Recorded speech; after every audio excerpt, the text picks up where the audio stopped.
Good evening, everybody. Welcome to the Midweek Mix-Up Podcast, episode 100. Yes, we've reached the massive goal, of course, 100 episodes. A huge achievement. It takes a lot to get here, a lot of persistence.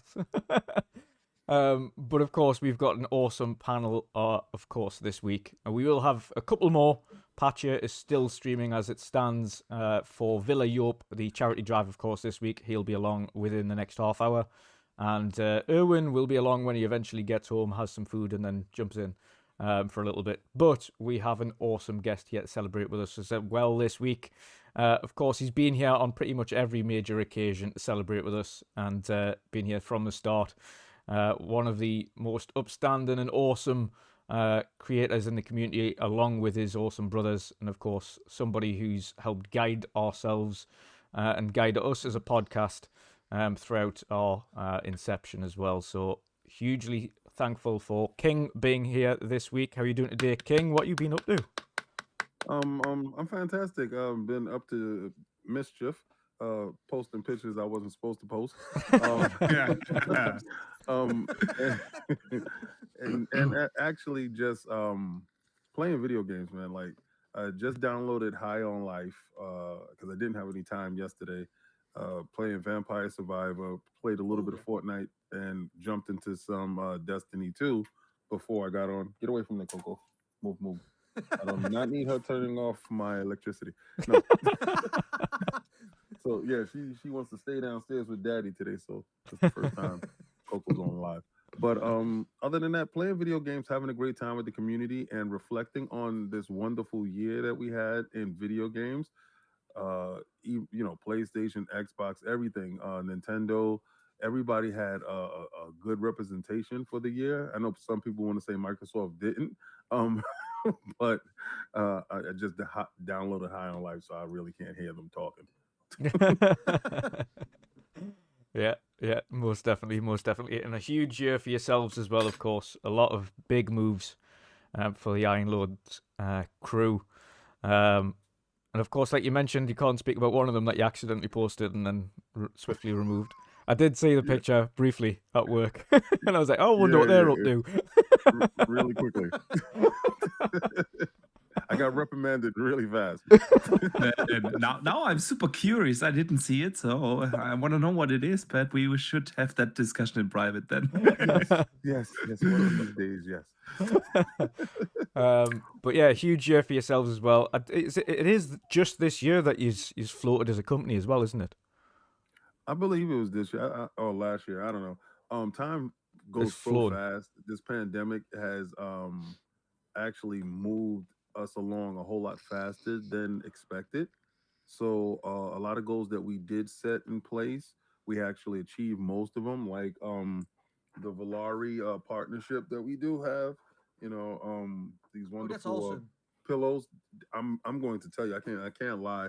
It's probably one of the best things additives that I didn't know I needed until actually I got it. And I know it sounds like somebody that's trying to sell you something, but trust me, when you get it, you're gonna be like, oh my god, I can't believe I live without it. So it's that partnership is really good. Uh, Watching the community grow, that was more important than anything else. Seeing the growth across the boards where your guys have super viewership, Boom has super viewership, Dirt has super viewership, and everybody has a different style that works, and it's so unique. And I love that. A lot of people are afraid of the contemporaries growing, and they think the pie is going to shrink. I think the pie is going to grow bigger, and more people are going to be interested in everyone. So I don't think there's just space for some. I think it's space for all. Yeah, I completely agree. It's been at times this year. It has been a bit of a slog, Yeah. bit of a rough patches and things like that. Yeah, Slog. but we're all getting back into it, and it's been awesome. Of course, you've had some awesome guests on yourself. We've had some awesome guests and some awesome shows. It's been good fun. It's been a good, powerful ride this year. A lot of awesome things happening. So again, awesome that you're here again this time to celebrate yet another milestone with us. It's a 100. pleasure. Anytime you call Dutch, you know I'm there. Period. Yeah. And that's much Call him appreciated, every brother. week, Dutch. Call him every week. Quickly before we get into the rest of the panel members, a quick shout out for Riskit for the Biscuit with a $7.99 super chat there earlier on today. He said, "Congratulations on the big 100. I can't be there live as it's 3 a.m. in Australia, of course, but I'll always catch up with you guys on VOD. Have a great show." So thank you very much again, Riskit. Much appreciated. This week, however, anybody has any inclination to send any super chats, please, instead of sending us anything, send them to our awesome charity events that are going on this week. Of course, we're raising money for both Special Effect and Villa Yope. Special Effect is a charity that is for disabled children to help them play video games like normal children should.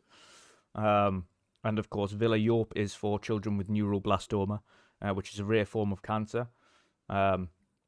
Absolutely proud to say that the European streamers, so Hertog Vin, Emil, Pathieu, Stuffed Sean, have all absolutely smashed the Villa Yope target. Originally set for €1,000, and it went through to €1,100 so far, and it's only the first 3 days.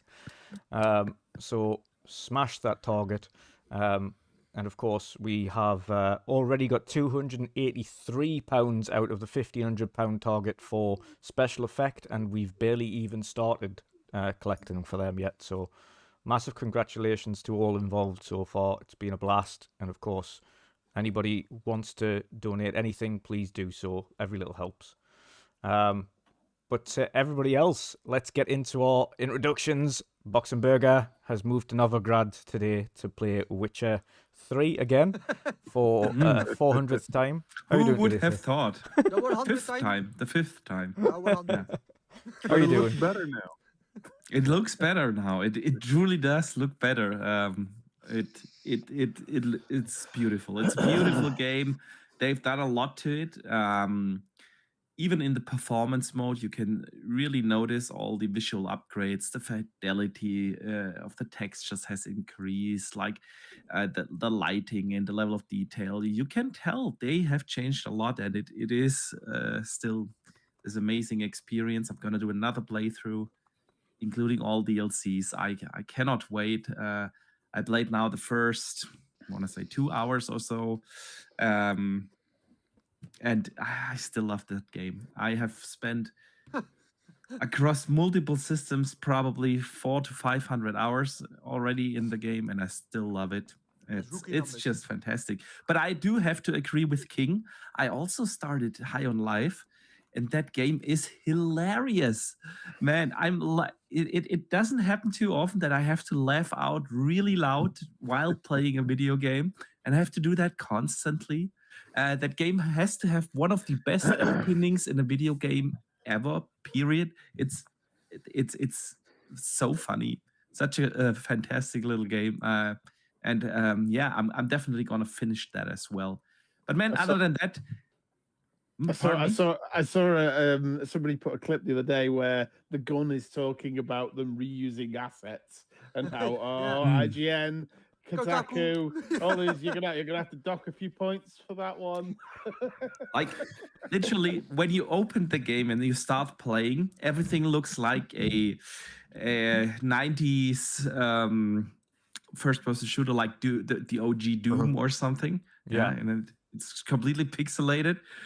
And then there's this narrator, like, I'm your divorce lawyer, and then he tells the tutorial story, like 100 aliens have landed in the backyard, and they all banging your wife, and then you have to go out kill. It's like literally, it's so stupid, but and it's so well done because. Yeah, the little jokes from that gun and the narrator is just insane. Yeah, it's really good. But besides that, Dutch, I wanted to congratulate you to 100 episodes. It's incredible, and it's an absolute honor. I've been there from the start, along the ride, and it's been such a fun time having all the 100 episodes. I know I missed a few, but for the most part, I've been there, and it was such a fun ride. We have an awesome panel here. We started with a completely different one, and now we have still an awesome gang where the chemistry is just there. It's just like with the Iron Lords, you can't fake that shit. If there's chemistry in between people, there are podcasts out there that try to fake it, and you can really tell. But with the it's just with the Lords, there's a certain chemistry. We're just having fun talking about video games and the industry, and the community you built, Dutch, is fantastic. I know it's not the biggest channel, but it has such a passionate follower base. You just mentioned the charity stream. Tell me another small channel like yours that does such things, what you've done for the community with the indie showcase, with the charity events, and so on. It's simply amazing. You helped so many other streamers to get into doing content, may it be on Twitch, may it be on YouTube or somewhere else. You've done amazing work here, and the community wouldn't be the same without you. So truly want to say a big thank you for that. No. Boxberg, now you make him cry. What are you doing? I'm sorry. just speaking from my heart here. I mean just joking.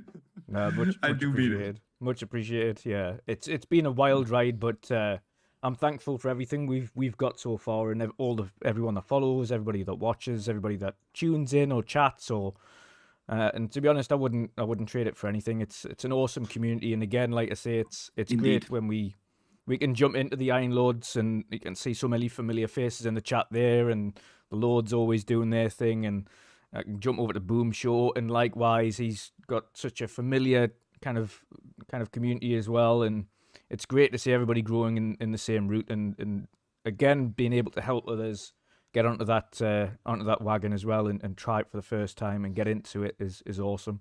And one thing that I love about the Iron Lords specifically is being them kind of spotlighting new creators as often as they can as well, in between not just the big names that you get on, like the big Xbox guys or your developers or directors and things that you get on the show.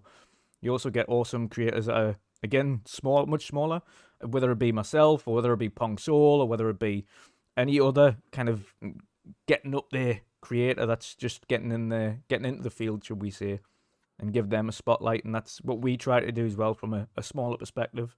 But it's, again, thanks to awesome guidance from the likes of Boxy and the Lords and Boom, which is why we've continued to kind of grow and use their inspiration to get better and do better. So shout out to you both. Thank you so much. You do so much good. I really, can't take all the credit because, Boom showed us that you have to reach back for everybody. So we just try to make it very active in reaching back and looking to see who's doing what in the community. And if it fits the inclusion feel of it, right? Because it always has to be the individuals, or the individual has to have that inclusive feel, not ostracizing, not talking down to people. And we can joke all we want about what box we love, right? Xbox or PlayStation or whatever. But at the end of the day, we are all gamers, so we're all supposed to, like game. And it's supposed to only be about game at the end of the day. Facts. Yeah. Yeah, absolutely. Completely agree. Next up, Hertogvin, another awesome chap who we've also brought into this mad family. Thanks to Erwin. You mean he is the mad? Yeah, he is the mad in the family. How are you doing, sir? What you been up to? I'm doing good. I'm having a week off now, so I can help with the charity as well. We smashed the goal already. Also congrats on the 100th episode of Midweek Mixed Up podcast. So, well done. GG to you guys. Thank you. And I've been mostly playing my my PlayStation 5. Yep. I fucking love Spider-Man. It's I've been a couple years away from PlayStation, and have something to catch up to. But that Spider-Man, man, it's I don't know how Sony did it, but for 200 million buying Insomniac, letting them create that game, that's a steal. The biggest steal. Exactly, that was a steal. And I love the game, man. It's so good. I love the controller, except the stick placement as well from the PlayStation 5. It's a good controller, I have to be honest. But my Xbox has a really weird feature these days. If I put my Xbox on, it automatically starts up Vampire Survivors. It's crazy. I put on the Xbox and then suddenly there's Vampire Survivors running. I don't know how, but even if I grab my phone at work and then suddenly, hey, Vampire Survivors is on my phone. I don't know why. I don't know how. That game is crazy addictive, man. Yes. It's good. I don't know why. It's just left stick simulator. You know, you just walk around killing everything, but you just only want to go on, and then you get a new character. And you want to play with that, and then suddenly you're 5 hours later. Yeah. Or your phone is dead. I love that game. It's crazy. What else have I been playing? And then Need for Speed Unbound. That's yes. I pre-ordered it. I don't regret it. I used to Forza too much, but I'm getting back into the Need for Speed control thing again. Yeah. I love the game. I love the police chases. I love the anime style effects on it. It's a really good game. I like it, and it's already on sale, but Yeah. definitely people should buy it. It's actually really good. The music is good. The racing is good if you put on the right tires on the car. You know, then it's a really nice game. So Awesome. and of course, then we had the project SITS with you last Sunday. Yes. We get to know you a little bit better. Yes. That was good to get a good episode. It was really enjoyable being there. To be fair, it was really cool. Yeah. And you got some new lovers. Everybody wanted to marry you. It was a fun show. We had lots of fun. So. Well, yeah, we did. And thanks congratulations on yourself and Fleety for creating an awesome little podcast as well. So, congrats on that. Well, we couldn't have done it without you. That's what Fleety also said. I joined you guys because Erwin asked, and then Fleety was like, I want to do something as well, and he had this idea, and then he said, you want to join then, and then. Yeah, so on. Yeah. Thanks to you. You were his inspiration. So thank you for that. No, it's awesome. It's awesome to see, to be honest. And you've had some really awesome guests on so far. So I'm looking forward to seeing more. And I know Boxy's joining you in January, so that's a good start of the year. Yeah. We had some amazing guests. We had Evil Fuguru, my Sega brother from Twitter. Yeah. And a lot of streamers we had. We had the Xbox tester. He's huge on YouTube as well. Yeah. So maybe we should aim a bit higher and see if we can get bigger guests like King David maybe. Huh? Yeah. Shoot me the invite. Yeah. Oh, no worries. He said, "Oh, you're in trouble now." Oh, you're definitely gonna have fun with King David. Yeah, we will do. Oh yeah, I'm gonna drop some luggage in your living room. Oh yeah.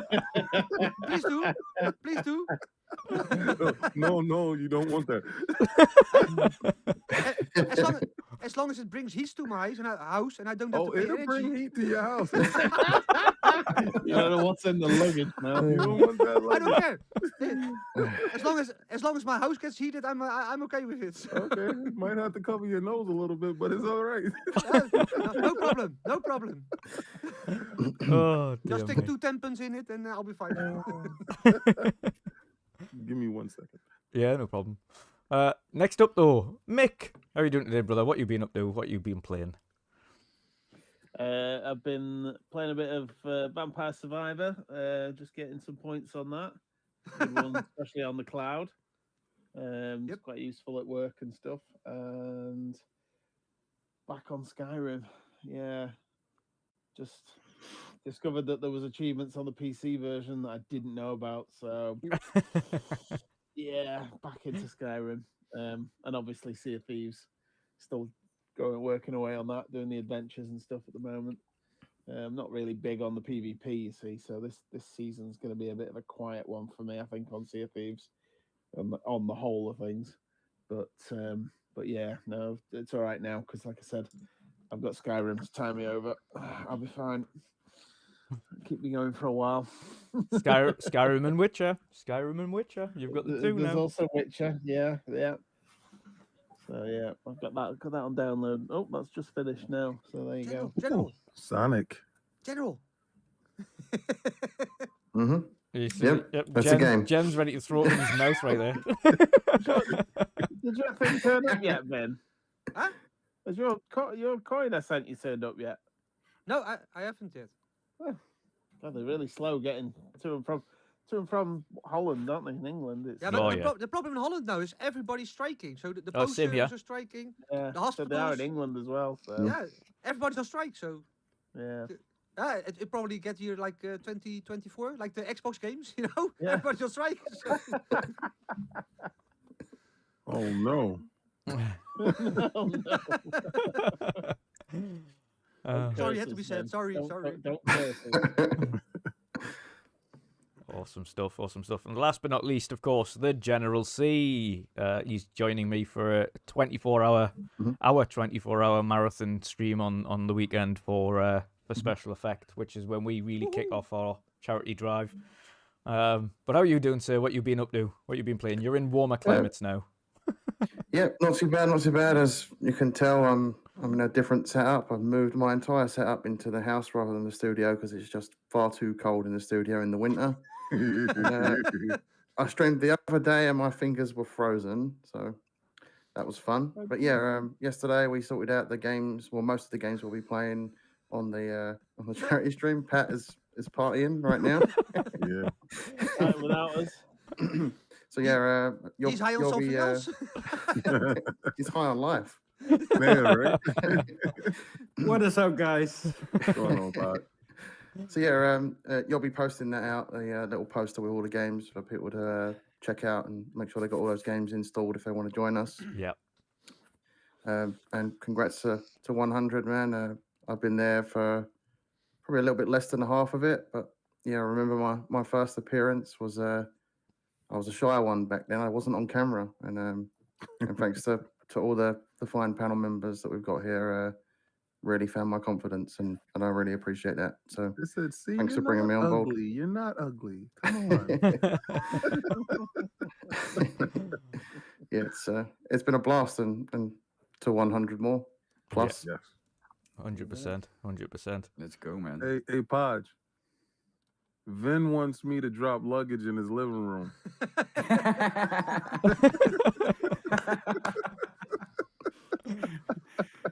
Oh, there we I go. already did. Already did. Here he is. Wow! Wow! Strangers. Here he is. Overal waar jij gaat. Ga ik met je mee. Leven lang op pad. Maar fijne. Ja la la la la. Ja la la la la. Oh, dear me.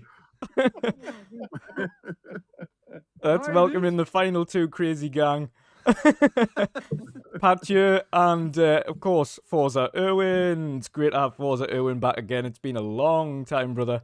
But great to see you, of course. And last time I seen you was physically and in person. So at your awesome wedding. So a very belated public congratulations on your wedding again.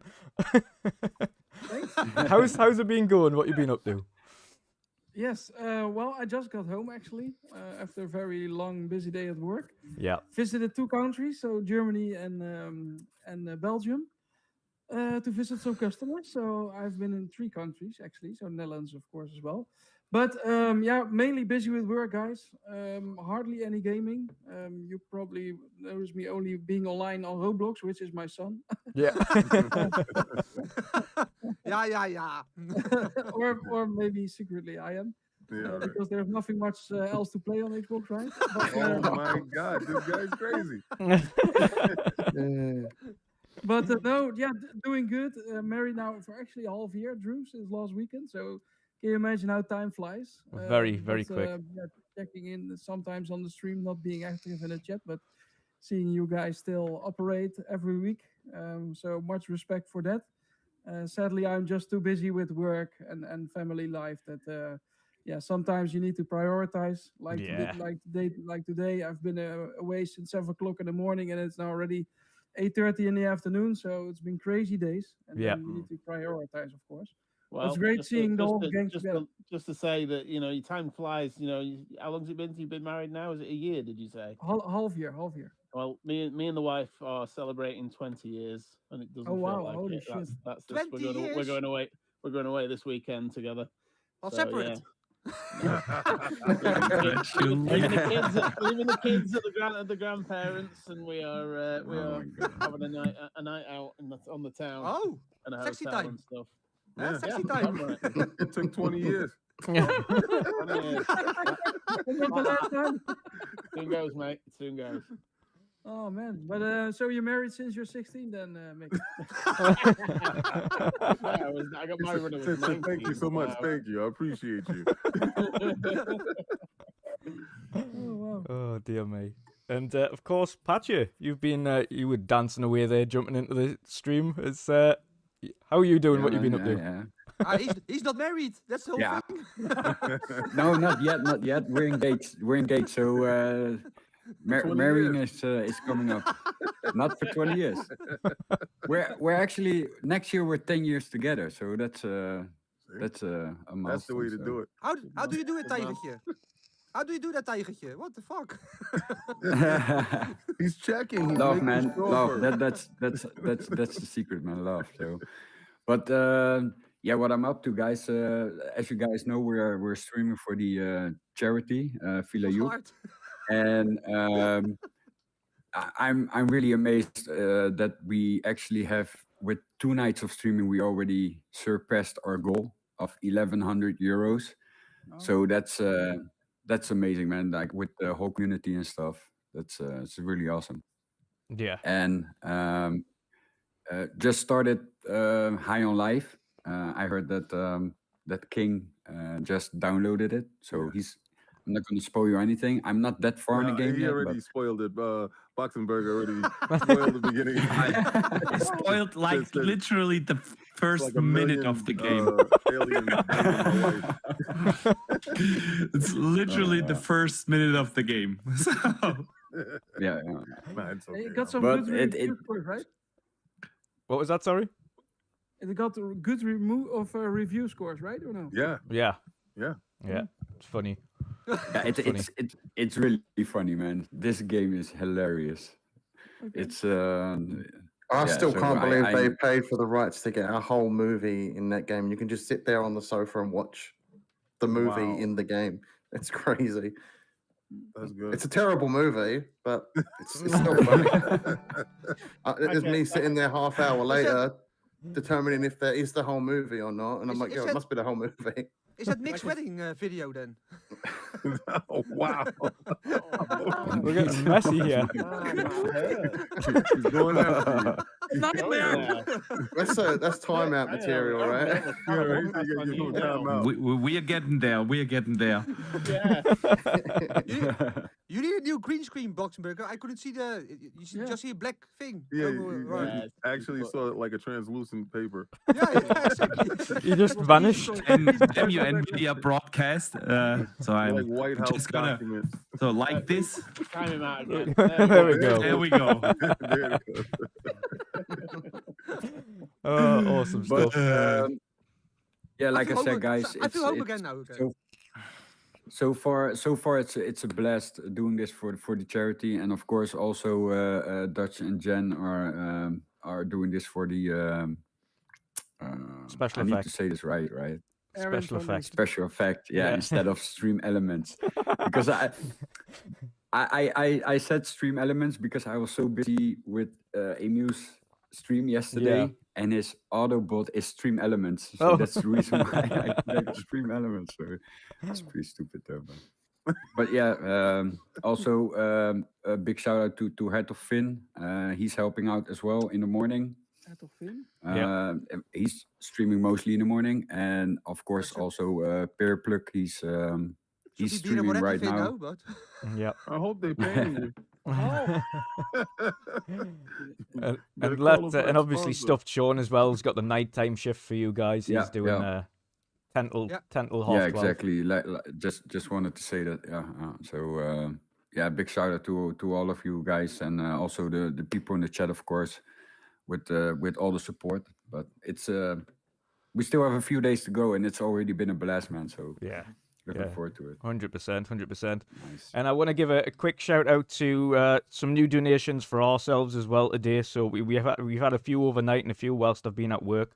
So shout out to Duncan from Duncan's Voice. Everyone knows Duncan's Voice from the Gamers Watch crew, of course. And he said, "Well done, Dutch, you great mate," and a £10 donation there plus gift aid. £2.50. Jill Robertson, £10 plus £2.50. Cameron UK, a massive £30 plus £7.50 donation. Paul I do believe that is Paul AFC, but I'm not sure. It's £10 plus £2.50. One of my work colleagues donated £15 plus £3.75 gift aid.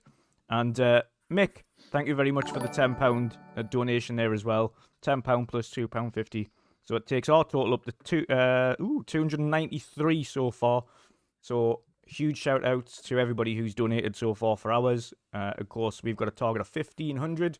So we'll smash that as well with the help of this awesome community. But another shout out to some awesome super chats that are coming through here. Big super chats as well. Mr. Johnny Dark, $10 super chat there. Congratulations on 100 episodes. I love the panel. Shout out to ILP and King. General C as Mamiya, Hertog as Sindri, and Dutch as Kratos, Boxenberger as Atreus. Here is to 100 episodes more. I £10 can live with that. £10 from Muppet. He says, "Evening, you beautiful people." Thank you very much, sir. And a huge £20 or $20, sorry, from Silent Sci-Fi says, "Congrats on 100 episodes and on the fundraiser for charity. Here's to a next 100. Thank you very much for those super chats as well. For all you guys, I'll put the super chat donations to charity as well. So when those come through, I'll put that towards the charity. So there's another 50 towards charity there, which is absolutely awesome from today. So thank you once more. But yes, yeah, Muppet says before we continue. Muppet says, I tried, but I couldn't translate the page, so I dropped £10 super chat. Oh, so bless him. I think he wanted to donate on the page, but yeah. I'll Muppet, put it over. thank you, man. I'll put that over to Villa Yope. That's sweet, awesome.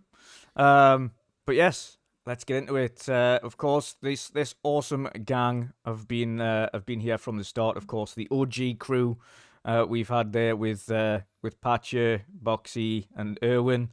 And again, really glad to see Erwin here again. It has been a long time, but it was always great fun. It's always really, really cool. Especially, I remember the first time King had that luggage story on here as well. Yes. And Erwin could not control himself. That was on the first anniversary one, right? Yeah. The first anniversary podcast. I remember that. Yeah. Drop that luggage. Ben wants me to drop luggage in his house. He's crazy. Day in, day out. He said he needs the heat. Yeah, I need to eat. You know what Eneco costs these days? Eneco is the energy supplier. Yeah. Knock on your door. Oh, drop dear luggage me. and leave. Nico or Narco? Dear me. But yeah, it has been an absolutely awesome time, and just wanted to kind of recap on a few things as well before we talk about kind of what's coming next year and things like that. And hopefully, Erwin, you do get a chance to play some video games. I know the last time I spoke to you, he hasn't even had a chance to play Gran Turismo. His nephew's playing Gran Turismo, I think, at the moment. You're not missing nothing, sir. You're not missing. I know he was playing God of War. He was like, do you have the new God of War? I was like, I do. Can you download it? You can. But Erwin was lucky anyway, because he was 6 months busy, but Xbox didn't deliver in 6 months. So he was, I missed nothing. Absolutely terrible. Terrible. What I missed? No, not so much. Fucking hell, It's the the Game same way Awards. when you left. Dude, the Game Awards. I knew this period was coming, so I thought let's have a sabbatical on gaming. Yeah. But man, the Game Awards sucked, eh? Donkey Dick, Xbox Yeah. One. Xbox wise, yeah. Xbox wise, you have to agree But there. I don't get it, Ed. I mean, Phil Spencer was there, Sarah Bond was there. Mm-hmm. And what did we get? An ad for Game Pass and an ad for Samsung TV app. That's it. Well, you have the feds watching. So, they're not showing you anything. But why? Yeah, but King, why would you gonna sit there then? Come on. Why? Why not? Because he was waiting to see Jim. Because the last time he saw Jim, Jim was snitching, so he had to take Jim out to the shed. He didn't show up. How you gonna have Go down on the I'm pretty sure Jim wasn't even at the Game Awards, right? No, he wasn't there at all. No. I'm pretty sure I saw Phil polishing his knuckles. Exactly. Yeah. He's got his brass knuckles and he's just Yeah, polishing brass them. knuckles, he said, He "I'm wanted to gonna take do that my whole part." thing out the door, right? So let's step in front of the door, Jim. It would have been like the Will Smith moment where he slapped Chris Worse Rock. than that. It Snitches was in get front of stitches. Phil, guys. Did you saw it on his knees? So how is PlayStation in every category, but the CEO's not there? Yeah. That's terrible. That's a No, but terrible look. He It was just so shows busy. how disconnected they are towards the Yeah. gaming community. No, he doesn't play video games. He was probably in meetings with the FTC at the time, so you know. Yeah, well, yeah, he was in a private meeting with with the FTC and the CMA. Oh, Jim is in your closet. Oh, Mick, here, look. I think Mick is showing where Jim is. Mick. He said, Oh, Jim. Jim is in the washing machine. Jim is in the washing He machine. got him in the washing machine. He said he cleaned him up a little bit. Clean up that act, he said. I'm just gonna go put it to bed, so I'll be back in a minute. Oh, he's afraid of the luggage from King. You should be afraid of a lot of things. But don't you guys think that maybe we'll do an O show? Maybe Xbox. No, Yeah. no. Yes. Yeah? Yeah. After deal is done. No, I think it's going to be kind of late January, February to do a little show. Yep. Mm-hmm. Hopefully. Really? Yeah. Yes. See, I'm out, but still have a good future vision, eh? See? Yeah. You know. I think, You know. well, I think the beginning of next year, Erwin's going to be back on Xbox anyway, because there's a game dropping that he's definitely going to be playing. A Yeah. racing game, we know. So That's why he's doing all his travel miles right now. yeah. Yeah. Yeah. He said, Building because them I'm up. going to take a month off of vacation. Yes. Well, I actually have next week. I still have to work, but then I'm 2 weeks off. But of course, then Forza Motorsport not releasing. But for sure, if Forza Motorsport finally releases, I will take a 1 week off. I think. Yeah. When do you think that's going to come? I think somewhere in April. I think. Mm. Yeah. Yeah. I think March, And then- April, like tail end of March, beginning of April. Yeah. Yeah. Something. Yeah, Like that. and then delayed. But I'm not surprised if they delayed as well again. Yeah. Because they really want to do this right. So yeah, better take some extra time. Of course, everybody is waiting anxiously, right, for this game. Yeah. But I rather to optimize and to make it perfect than rush it again. Yeah. But I have the feeling with all studios now. Also, I saw some rumors about Fable, right? That every Xbox studio at the moment is having issues, and I don't know why exactly what it is. It's all assuming, right? But it Mhm. seems like not one game is on track or really having easy development. It's crazy. It's crazy. Called the But, Unreal Engine 5. Yeah, true. Yeah. yeah. If you notice that all the games that are using Unreal Engine 5 besides Fortnite is having major issues in getting to the completion. Unreal Engine 5 just released on Fortnite the Luminous and the Nanites. Yeah. Just did that right now, right? So you're saying that the creators, the originators of the engine just released this now. They talked about this thing in the works for the past 2 to 3 years. They released the demo to the public. I believe that was last year, and they're still having trouble with delivering development kits that are up to speed. From what I've heard, a lot of the people are having problem with frame rate, Yeah. and frame Okay. rate seems to be the issue. Fortnite runs fantastic, but again, these are the guys that's under the hood of the whole machinery, and everybody has to learn it. People think that Unreal Engine 4 and Unreal Engine 5 are the same thing. You just go click a button. That's not how development works, and that's just not how it goes. So it's bumps and kinks that's going to happen. and a lot of the games, and Microsoft is the leading development house using the most Unreal Engine 5 games. So I believe when those games do ship, they'll look fantastic, but they're going to take them time.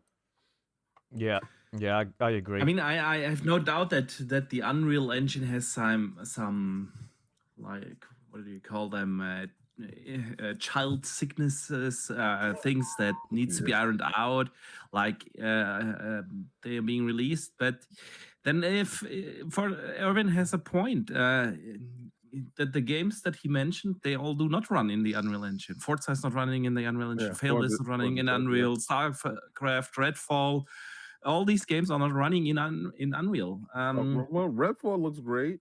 Starfield, we really don't know too much. Yeah. And Forza, from what I hear, looks fantastic. They're just doing the technical stuff, the stuff that he likes.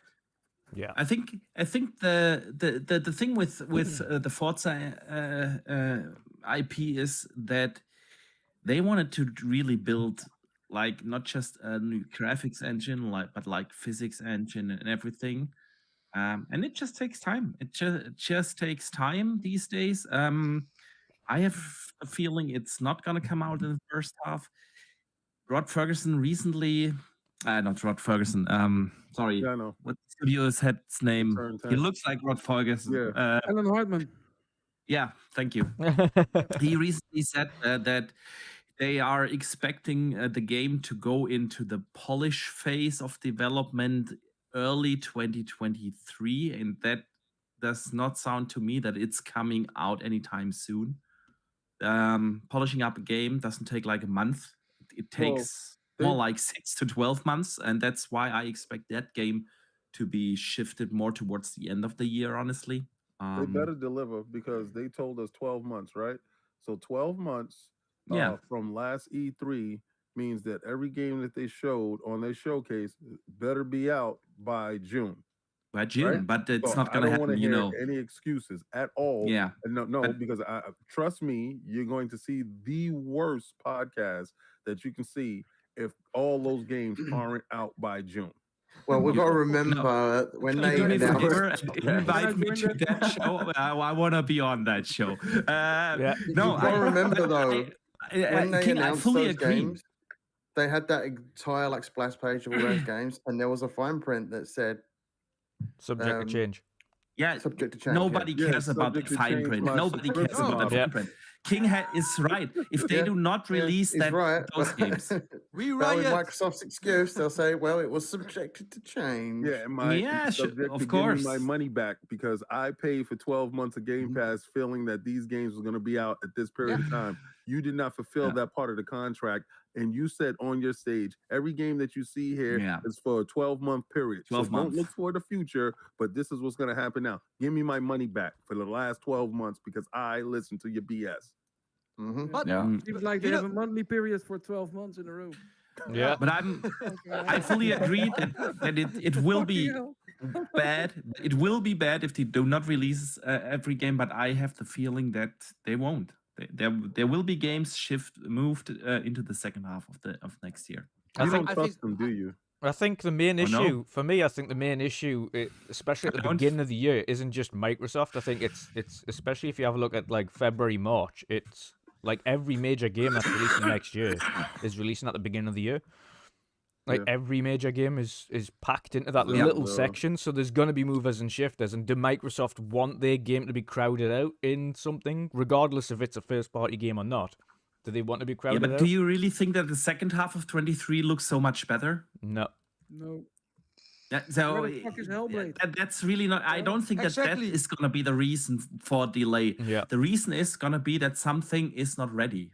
Yeah. And they cannot bring out. That's the point. That the problem is that they put themselves into is they said on the stage, like King said, okay, these games are going to come out for the next 12 months. But on the other hand, they cannot, for the love of it, they cannot release Starfield or a Forza or a Redfall in a mediocre state. They cannot I afford think that. it's. They I think have to ultimately. deliver now. Yeah, I agree. Yeah, I think it's ultimately. I think if anything shifts, it will be Starfield to the latter end of the year. I hope not, because I'm going to rip them a new one. I pray not. I think it will be. I think Redfall and Forza Redfall will is make. ready. I think Redfall and Forza's making the first half, and I think Starfield will be the latter half. I don't No, think they better Starfield not. makes it. We better get Hellblade at the end of the half of the year. Yes. Yeah. Yeah. Yes. And this, the only reason why I even say this, and the only reason why I'm taking a stand so hard on them, because for so many years, I've been, as far as I said, I've been very lenient Yes. and I've been very patient. I mean, he says it tongue in cheek, wait to E3, but that has been us for I don't know how many years, Yeah. 5 right? at least. So- It's 5 the at last least. 5 E3s. Exactly. So you told us in June, Yes. hey, don't worry, don't look forward, just look ahead for the next 12 months, and this is what you're gonna get. Yep. Okay, buddy, you put a target on the back of your head, because let me tell you something. Don't start running when it comes to June, because on June 31st, I'm gonna start You will shooting. hunt his ass down. No, but You- you're you know- damn right, King. That really that is the whole situation. They promise every time they overpromise and underdeliver, and that's what they most of the let's say since the launch, they more or less did this. Even the first period of the Xbox One was much better, right? With the fucking games that we get. Yeah. But since 2017, of course, we get the Halo, Gears, and Forza stuff. But where the fuck are all the other games in all those bloody years? Yeah. What the fuck is happening over there? Really? but It doesn't Erwin, make any Erwin, sense. Remember when they You said know, I every recently. month you get a banger first studio game? Now, every month we Well, get a every first 3 banger. months, let's say. Yeah, They every had- 3 they say months. every quarter. That Matt Booty says. Every quarter. But Yeah. what the hell are they doing? Is it mismanagement? Is it only working from home or some other bullshit? No crunch, like working maybe 8 hours a day and then sipping Yeah, but- coffee the rest of the fucking day. It's really starting to piss me off. Really. Don't forget Halo Infinite, eh? Don't forget Halo Infinite. It took Yeah. them almost a year after release to get fucking co-op on the game. Ha- Come on. Halo yeah. Infinite is Also the that- perfect thing How the to hell- mention. There's Overpromise, 6,000 people working on the underdeliver. game. How the fuck? 6,000 people, and you get 1 year later you get co-op. Come on. Fuck So off. Well, much we know the people and problem teams that was working going on on such there, things. so. What the hell? Yeah. I mean, Grounded is made by 10 bloody people in what amount of time? Also, Hellblade, that first game, took only like 3 years with a team of 20, 12, 30, 40 12 people. Was it? 12 What the people. hell? Now they have much 20, more. 24 people worked on the first game. But Yeah. now there's much more. We saw time. that small snippet of Hellblade gameplay last Yeah, Game but was it Awards. real? Where's the let's say, rest of real the see, gameplay? gameplay the that we thing should have is- seen for that by now? The thing is, a year ago, I made a video listing all the games that they have announced. It was 19 at the time, 19 Xbox first-party games, and I went through them and looked how long have they actually been in development. And in 23, almost all Xbox games have been at least 6 years in development. Yeah. Shit. Almost every game, even most of them longer.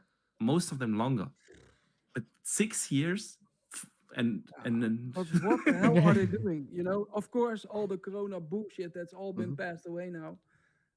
Like you said, like Halo. How long did it take only to build co-op Infinite. in? I couldn't. Infinite time. What the hell? Yeah. It's incredible. Halo and Infinite delays. I don't get it. Really, I don't get it. Is it like I said? Is it mismanagement or whatever bullshit policies they have within Microsoft? I don't know. You know what it What is? I've been in companies that grew too fast, and I think that's what happened to the Xbox division. Yes. The point is, Phil took over, and it's sad. I love Phil. He's a visionary. He has an idea of where he wants to move the gaming industry, but he has released fewer games than any other Xbox boss before. Don Metric released more games than Phil. Really? Yes. Yeah, Yes. it's sad. Exactly. It's Exactly. sad, but it is true. Yeah. The point is, though, what Phil took over was a mess. Yeah. And he started to reorganizing that. First, the Xbox division, he built out a new business plan. Where does he wants to move the Xbox brand in 5 and in 10 years? And in order to execute that, he needed to grow.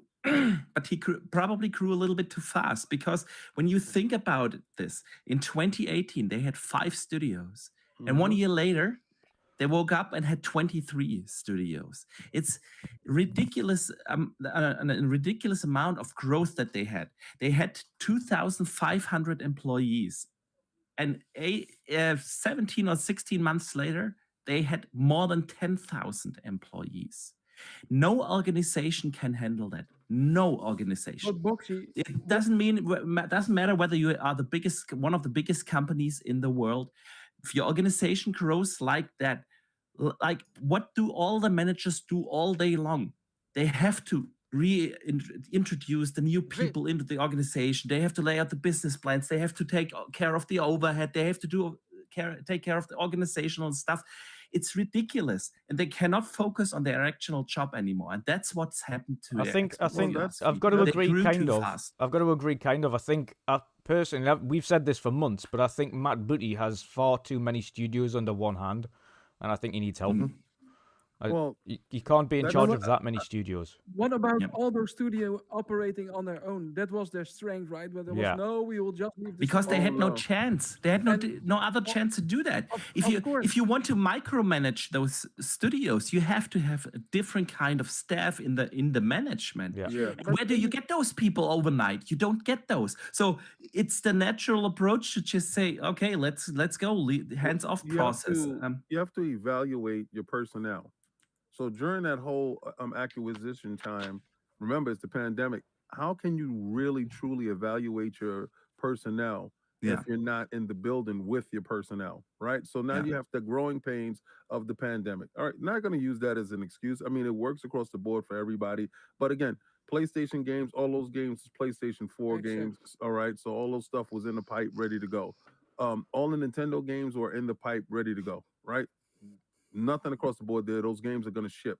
A lot of the games that we're looking for is probably new games from these studios because they did ship a couple of games. Now, Phil actually had to get Satya on board with his business plan. It's a difference. They went and gutted the whole house, right? And in gutting the whole house, now you have to say, what type of heating do you want in the house? What type of plumbing do you want in the house? What type of, how many rooms do you want in the house? How many bedrooms you're going to have versus how many bathrooms you're going to have in the house? And I'm giving an analogy of a house because it actually had to be rebuilt from the inside out, right? Because the same structure looked the same, but you had to pack it in with more people. So now that you pack it in with more people, he brought Matt Booty and somebody that he trusts and somebody that he trusts his opinion because, again, when they brought over Bethesda and ZeniMax, Todd told him that Starfield and Redfall will be ready by the end of the year. Then they went to go see it, and it's not. It's ready for Bethesda, right? But it's not ready for Microsoft. And we know what ready for ZeniMax means, right? Put it out, and people will mod it and fix it later.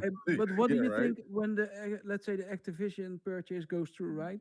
Right. How the hell are going to manage that? Because that is like a behemoth. I mean, what the hell? Bond. I mean, is he going to take over there? Sarah Bond is going to play a big role, but I agree with Erwin. You watch my videos, I can tell because I made a video about exactly that. They doubled their. Why wouldn't I? I was on your show.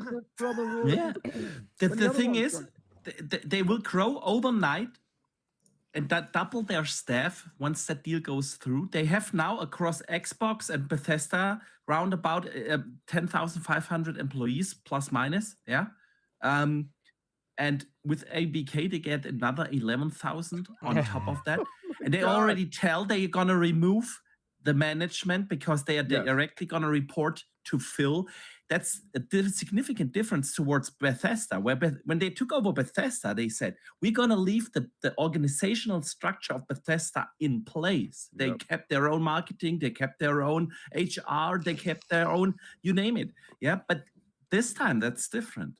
So there's an extra load coming of work coming towards the management, and that's why I've been saying that you remember that for the entire year. Yeah. As excited as we all are, I am a little worried because at the end, every organization can only take so much, and that is a significant growth overnight. Yeah. And since they haven't given us much confidence over the last years that they can handle such a rapid growth very well. I am not sure if it's the best for the Xbox division, honestly. There's only like half the studios in Microsoft that you can trust to actually put out games without worrying about them. You would say Sure. I would say Turn Turn 10. I would say Playground. Yeah. Playground Games. and Obsidian. Playground Games, Rare. Obsidian. Rare. Rare, no, Rare. No, not also Rare. not Rare. You Rare, cannot not, trust Rare. not so Where much the hell is, anymore. Not so much where's the anymore. hell is that Everworld. other game? They're getting back to Everworld. it. Yeah. Everworld. Where the hell is it? Yeah. I don't know. It's Yeah. coming. Yeah, it's coming. Stop. Yeah. Yeah. I'm Just sometimes wait The for coalition. next year. You can trust the coalition to put out when the Oh, no. coalition drop a game. The coalition drop one On well, the but Xbox Series XXXXX. Hell. but No, but there is I- literally you just know a what handful you- of studios right now that you think I can trust them and leave them alone. Like id Tech, you could just leave id Tech. They would put out amazing games. That they're Yeah. fine. But ZeniMax Online, you think. Like Yeah. your last online game didn't start off very well, so we're very nervous about this one. Bethesda, of course, 76? naturally, they're known for having bugs on launch that ultimately get fixed by the community. So, of course, as you mentioned, they went and looked at these games. Bethesda said, "Oh, they're good to go, they're ready," and Microsoft went, No. "Nah, they're they're not ready. Listen, Todd. No. Todd. No, they're not. No, not yet." But what Boxy mentioned, of course, the organization grows, right, with all management layers and whatsoever. But I think in the end, you have a team of programmers. You have, let's say, a timeline of what you want to achieve in certain games, which part of the team picks up what, right? And even if you put, let's say, 20 managers extra or whatsoever, if those teams do what they're supposed to do, and that is program the hell out of those games, then it should be okay, right? What the hell has growth then? It's not how it works. Yeah, but I don't know, man. You know, you got- Okay. How many countries can you see in a day? I saw 3. Right. You saw 3, right? So if they'd have told you to see 6, no matter how hard you try, you only gonna see those 3. No, I could see 5 actually. You can see Luxembourg. and 5? France. All right, but I want Is it? 6. And France. You missed And one. France. How goddamn you! We got to get you. We want 6. Yeah. It's really. Do you want a bad game or do you want a good game? I honestly believe Starfield would have shipped if ZeniMax was not with Microsoft. They would've probably shipped. would have. It probably would have. And Yeah, it There like- would no like way have Fallout- delayed that. it like would have Fallout shipped in a 76. state that you don't want. Yeah. Yeah, like Fallout 76. No, Yeah. That's why there's a reason why people call them Bugfesta. yeah. Right. But what So about you gotta all change the that other thought. games, guys? What about all the other games besides Starfield? I mean, Like what? yeah, Hellblade, for example. That Well, everyone they game. gave us. Even well, Motorsport. You Okay, know, so let's take etc., etc. Hellblade, right? Hellblade, that first game, it was really good. Was it a great game? Yes. I to like me, it it a wasn't. lot. Yeah, To for me me, it was. For me It was a really good game, right? And you could tell that it was made by a small group that focused. It wasn't as good as the first Blade. What was that? Heavenly Sword Yes. to me. Yeah. I Right? agree in terms So of you can combat tell- and things. 100%. Yeah. Right. You could tell the budget in between, right? And you could tell they scaled down the group and they focused on this. And they achieved their focus. This game, Hellblade 2, is a grander scale game. Yeah. And it wants to live up to how Heavenly Blade was, right? Mhm. So you're taking that idea, you gave them more money, you infused more people in the group, and you're working with a more robust engine. They want to nail this because this is that hashtag just one single player game that COG has been asking for, that the whole community has been asking for. Yeah. You see God of War, and this is what they're measuring you by. Even if it's fair or if it's not, it doesn't matter. This one has to hit. Right. Agree. So they're making sure that they nail this one down. And I want them to take their time. I don't care. Don't not. That's why don't show it last year. That's why you didn't see it at E3. Mm-hmm. Because that game has to hit, and it has to hit the same way the first time you heard "boy." Yeah. It Yeah, has to hit. So Yeah. let that come out in November or 2024. Let it take its time. I don't care about that game, but the games you showed me at that showcase better come out. Redfall, from all of them so far, looks the most polished and looks like to be the first one out the gate. Yeah. Yeah. Completely agree. And for I was going to say with the rest of it as well, I think Hellblade specifically, I completely agree with that. I think Hellblade, both them and Playground, both of them, and these are two studios I do trust, which is Ninja Theory and Playground. Both of those have pushed back on Microsoft when Microsoft have wanted to show that game. So Fable, Microsoft have multiple of the directors at Microsoft, including Major Nelson, including Aaron Greenberg, including Phil Spencer, have all seen Fable, have all said, we want to show this game. And Playground have said, no, we're not ready to show that game yet. Like, you might think it looks great, but we're not happy with it yet. So when we think it's good to show, we'll let you show it. So I think Microsoft would have pushed that out earlier if Playground let them. And same with Hellblade. Hellblade have ultimately said, no, like, we've finished the mocap now. We're polishing the game. When that game is ready to let you know what that release date is, we'll tell you. And I think I have one of the only studios we do have full trust in, like we mentioned before, Obsidian, Playground Games. I would put Ninja Theory in that category because I think that studio doesn't mess around when it comes to it. When they only release games when it's ready. There wasn't any, like, in terms of, even if you have a look back at the way Hellblade released, there wasn't any technical issues. There wasn't any major issues that stopped that game running properly. There wasn't any bugs. They released a Series X patch for it, which looks awesome, of course, with fancy updates and things like that. So they know what they're doing, and I think the studios that know what they're doing will push back on Microsoft and say, when it's ready, it'll go. And I think Turn 10 ultimately are doing that with Forza.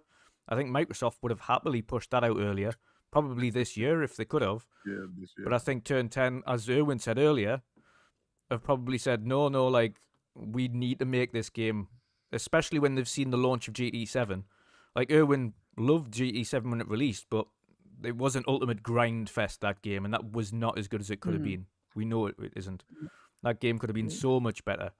And Microsoft will have seen this. Turn 10 will have ultimately seen what the launch of GT7 looked like and said, no, we need to capitalize on this, and we need to make sure when we do release it, it is the best simulator driving experience you can get, bar none. Like, you look at this and it makes you want to make GT7 look like child's play, and I think ultimately that's what the Forza team want. However, on the flip side, outside of Sea of Thieves, Ray ultimately do need to say something about Everwild. That has been going on far too long without anything. And the other studios, I would say even with Obsidian, I think we've been hearing for months that Avowed is ready to rock and roll, or at least very close to rock and rolling, and still no update.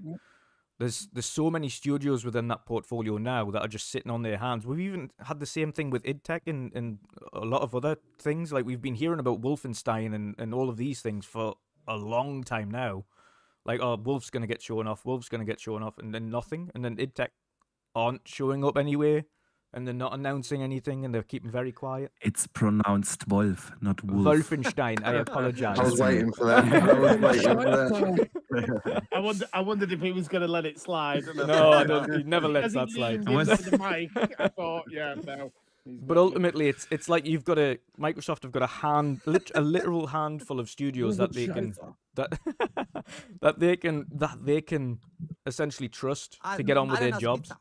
And then you've got the other side, and they've had messes. Like, they've had the Initiative, which has just been without better saying it, a clusterfuck since it started. Like, that studio's not been what they expected it to be.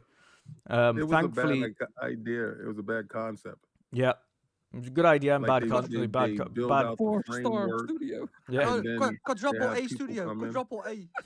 Well, it's okay. So Quadruple anus. Triple A anus. So in concept, we build out the framework, and then we hire other workers to come in and fill it in. Yeah. Right? Any project that you want, could you imagine you hire a contractor to do a job, and he comes in and he just, well, you really didn't hire me. I just poured the cement. So then why do I need you? I need the person that's going to be from the beginning to the end. I don't want somebody that doesn't understand why this doesn't work, because once that guy's job is done, he's gone. And that's been the biggest problem at Microsoft. A lot of questions that you have, Forza, is the fact that, all right, what's going on with Microsoft? Is it bad management? No, it's the fact that they have 1099 contract workers. Once that contract is up, those contract guys go, and then new guys come in. Now you have to get the new guys up to speed to whatever the old guys were doing. Yeah. And that's a huge problem. So now that you have all these active employees and you can move and shift people around and you can share information and share tech, the thought process behind the initiative is defunct.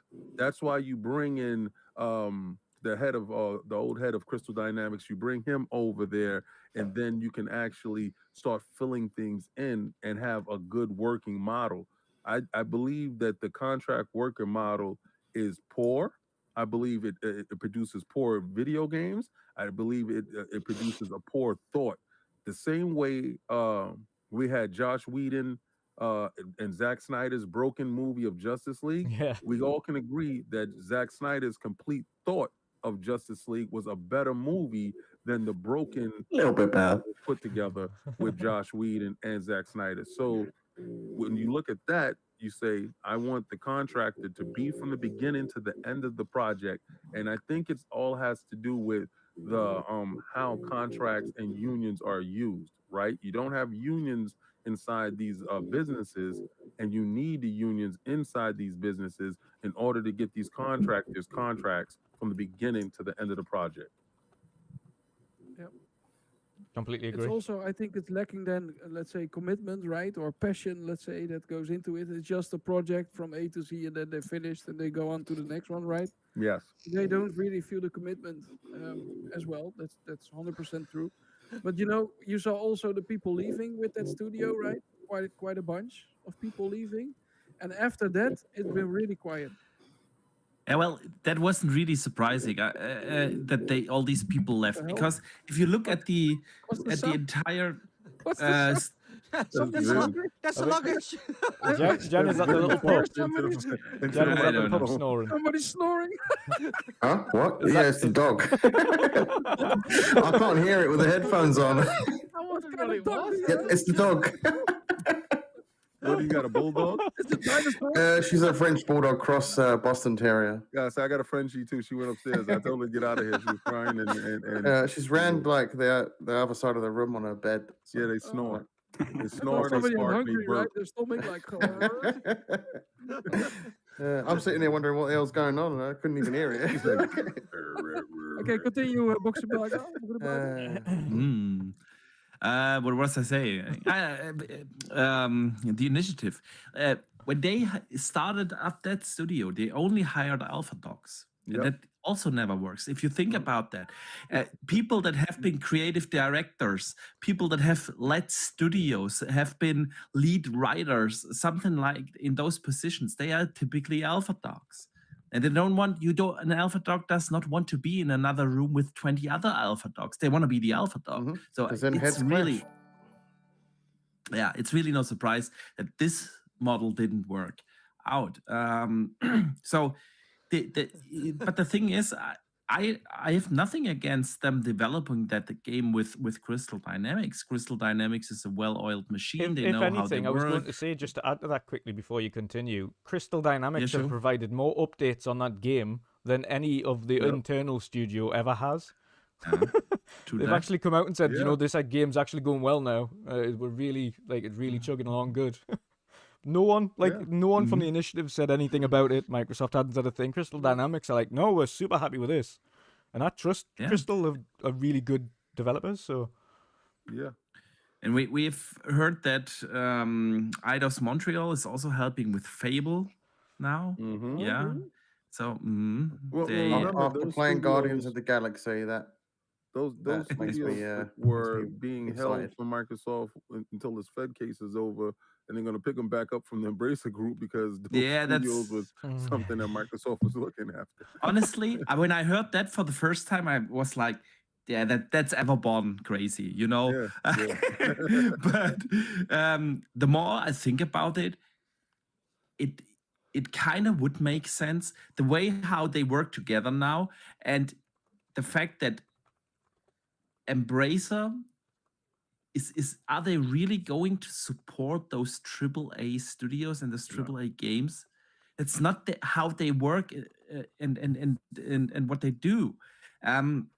So I think also that was an investment from Embracer. Like pick them up and later we sell them triple or quadruple the price we pick them up, which would still be a steal. Yeah, like they picked it up for 300 million or something. Yeah, it's a steal. Yeah, and if they sell them off later for $1 billion, no harm done. Then it's still worth it. So yeah. What's the guy's name at the head of what is it? The AAA studio, the initiative. What's his name? Drew Murray? It was Drew Murray.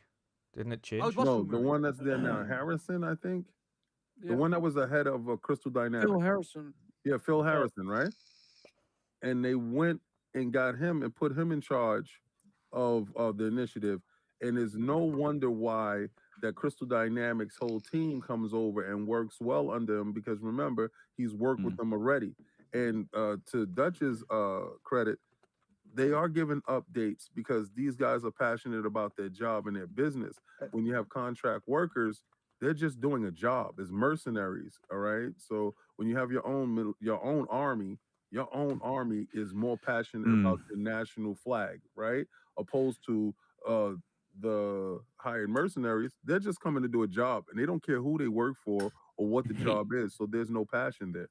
Yeah, absolutely. And this time, Daryl Gallagher is, by the way, his name. It's not Phil Harrison. Daryl Gallagher. Not Phil Harrison. Phil Harrison is the Stadia guy, you know. We don't like that. That's Red Bull Phil. That's no.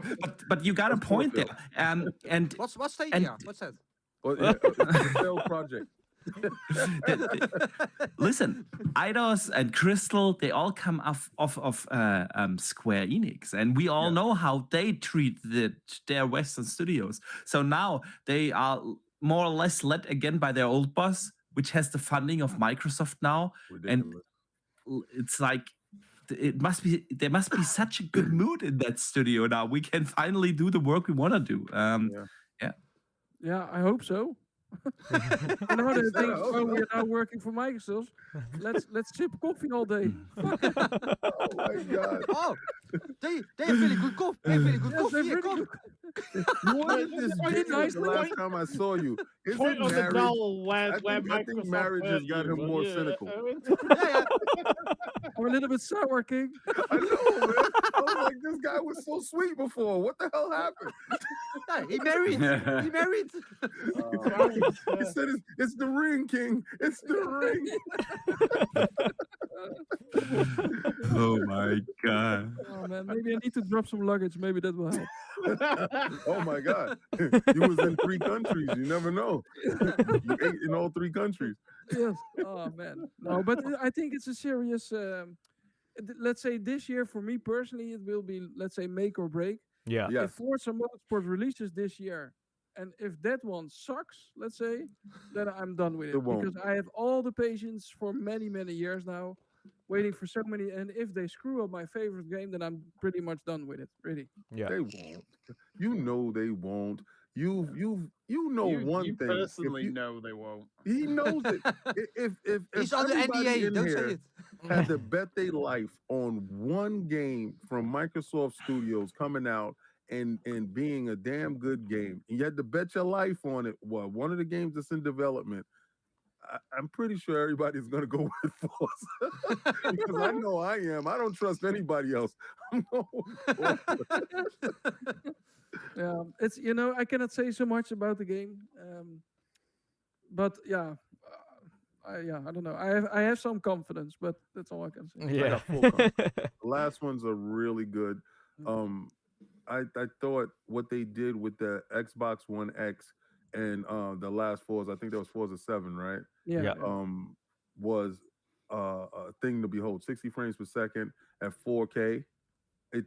It was unheard of especially from that box so they really maximize that box itself. So Yeah. if you ever want to see the power of the Series X and the Series S, I believe Turn 10 is going to be the only studio that's able to harness that power, because I believe they work very well with Jason Ronald and the engineering team, and get to those dev kits and really get down to the metal of the machine.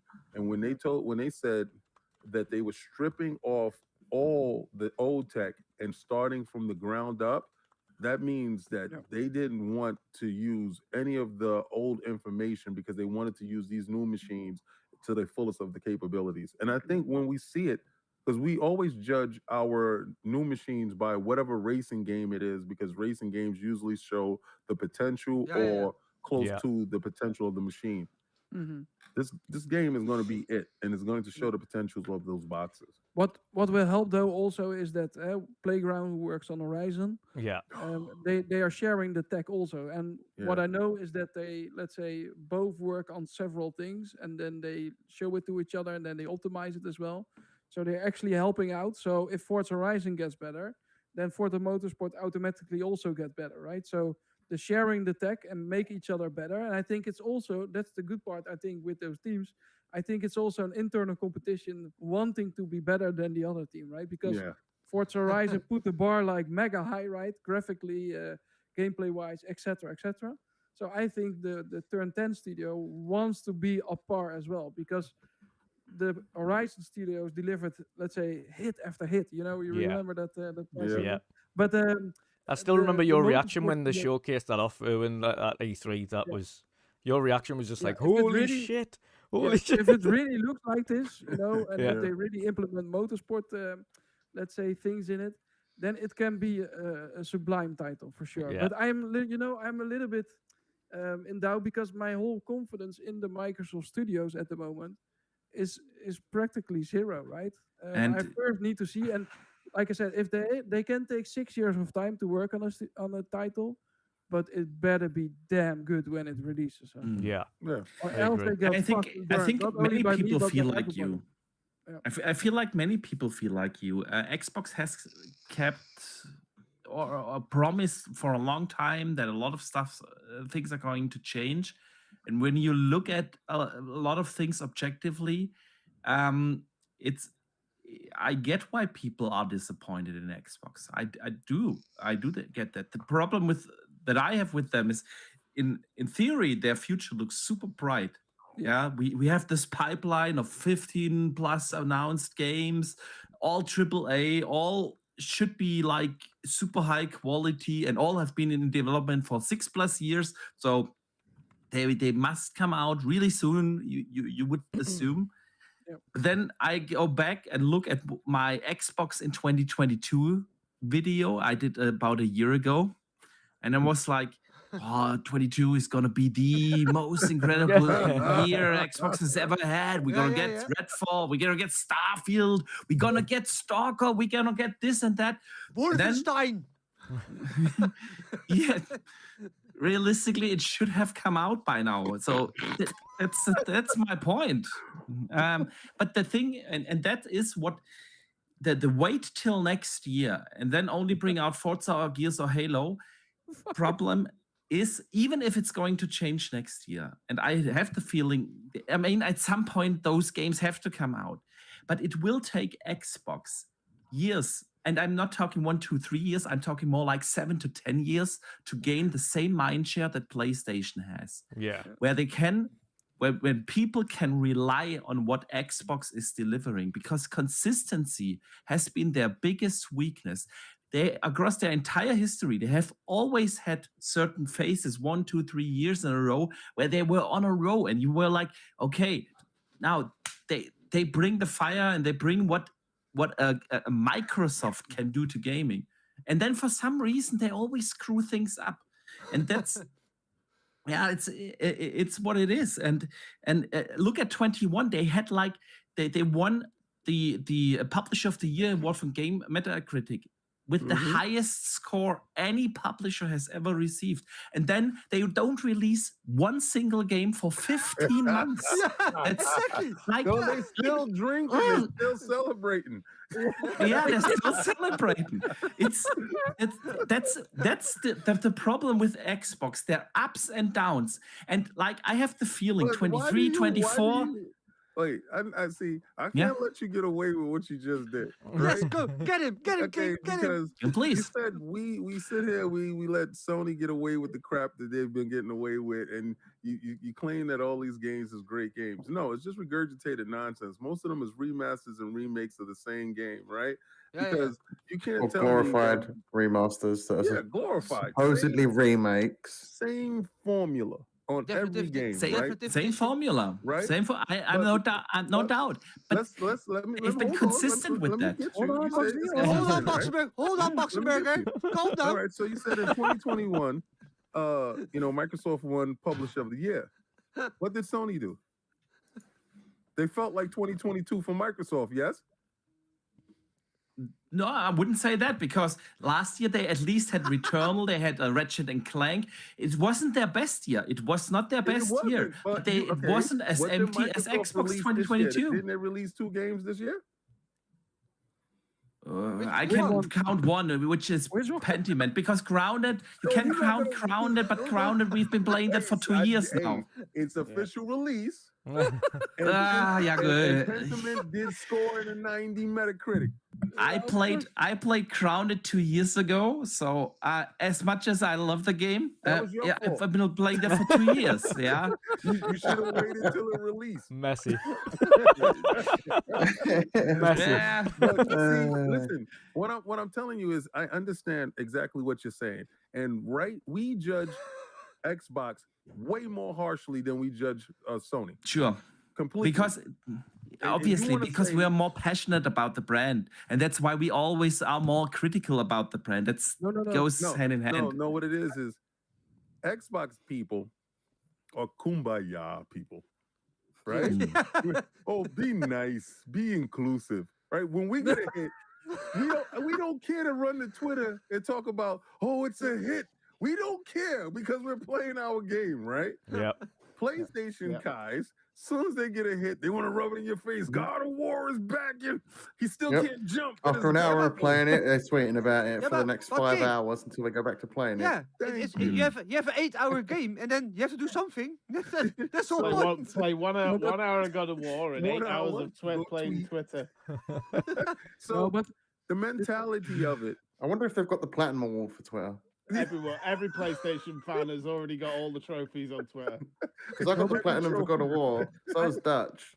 I think what also the reason is, even if they have a bad year, they always release, let's say, 3 or 4 games, even if it's remasters or whatever. Every year, like 3 or 4 To titles. fool that you. are- Sorry? To fool you. They give Yes, you a remake sure. of The Last of Us. Sure, but I will a rather remake be- of a remaster of The Last of Us, and they know exactly how course. to fool you to But make I you would think it was a rather- big release. I would rather have that No, you than don't. Stop lying. fucking No, you bring wouldn't. nothing. No, you don't. Yeah, No. really, You would not want to Could you, have Halo could you imagine if Infinite they re-released Gears re-released of War on a down layer. 6 times? Thank you. if they release, let's say, GoldenEye or Banjo Kazooie and make it a real remaster, like That's shit not like that. ours. Dude. But it doesn't Yeah, it matter. is. Banjo Release? Kazooie, yes. GoldenEye, no. No, but what I'm trying to say, they get every time they put a sausage in front of your nose and you can bite in it. Microsoft okay. is putting their dick in your face and you can't even suck it. All right, listen. You have to take the original Gears of War. If Microsoft kept remastering and remaking the original Gears of War every 4 years, Yeah. at what point in time are you going to be sick? We don't Xbox fall for the fans would have banana in hung the them out to tailpipe. dry if they'd done that. Yeah. No, but no. We But would have I- went crazy. But I get what Erwin's saying, right? There are games in the Xbox vault that need remasters. Like the Right, Xbox. but it's not like PlayStation is going to making SOCOM either. Yeah. Yeah, that's why they I bought want Bungie. PlayStation to revive That's why they Killzone. bought Bungie. They're Reboot not that. doing it. Yeah. They're I just know. sitting on that franchise like it's nothing. Because Jim doesn't want games that have a question mark. He wants hits. Yep. Now, what you're going to start seeing now, right? And I really want you to really look at this because I saw it with, well, I knew that was going to happen with Ragnarok. It was a cross-gen title. It's the best PlayStation 4 game that you're ever gonna see. It's the same. It suffered from sameism. And it's the same thing that happens with when Gears dropped Hive Busters. We knew Gears was dope. And they had new tech that was inside Hive Busters. But what did people say when they saw Hive Busters? Really don't see the difference. It's the same game. I loved Hive Busters. But you did, right? A lot of people I love loved it. Ragnarok too. Yeah. Yes. But you understand what I'm saying? Yeah, So, I understand too. Yeah. At this point, you're going to start seeing, because Jim is not going to take risks. Sean Layden took risk. Yeah. And he went with different IPs. And that's how the portfolio grew. Yep. Jim said blockbusters. We're only going to make blockbusters. So you're going to see the same regurgitated games every so many years. And then you're going to need indies to boost it up. And then they're working on the model. The model now is the massive games, the online service games, the games that they're trying to get to. They want a Fortnite. They want a Call of Duty type of war, Apex Legends. They want those games. They want that regurgitating money that keeps coming in over and over to keep you on a season pass. They want that to fill out their services. So what they're doing is giving you games that you like, and remember, they're going to keep putting it inside their services until they can get to those games that can keep you coming back. That's his end goal.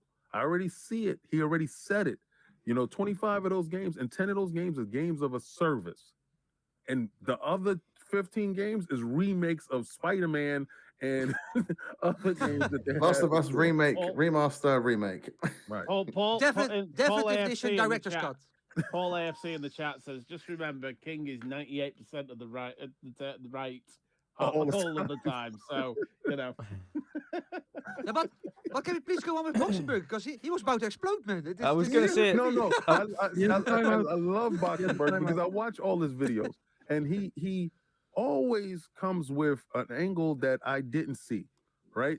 We both understand that. I believe Sarah Bond is going to take over when the ABK comes Agreed. in. Right?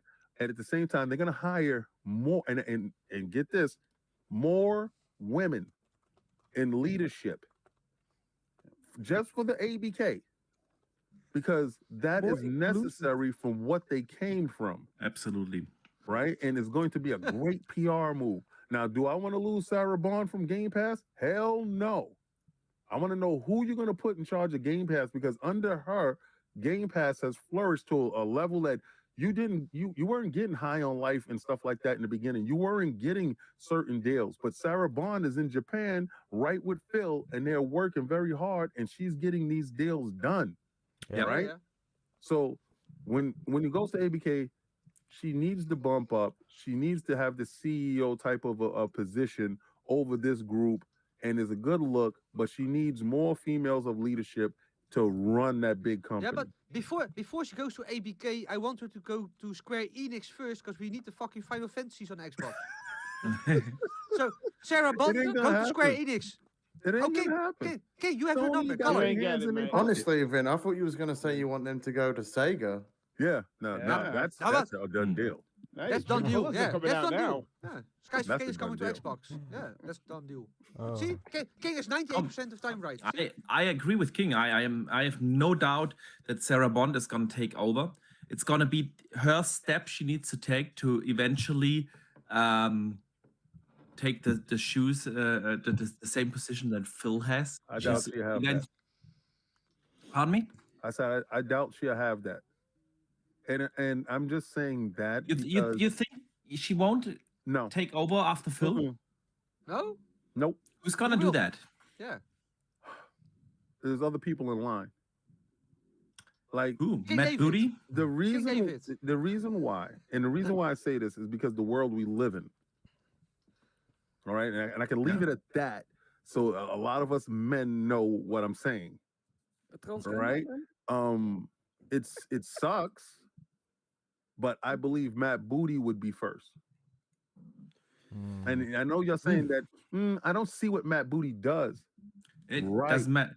That doesn't matter. Absolutely. It doesn't matter. I've been saying nobody, that. nobody saw it's what n- Phil did before he became who he was. Exactly. Well, we knew Phil. He was on stage a lot. He was on E3 stages and so on. The thing is, I've always said that it's not the job of the managers to be in front of the cameras. Right. It's a job to handle their division, whatever they're responsible for, and that's what Matt Booty does. He's not the camera guy. He's not the one Not who's at all. gonna jump on the stage first. And here I am, like Sarah does. However, I do have the feeling that Sarah will take that job. Historically, the Xbox CEO, one step before he took over the Xbox division, Don Matrick did that.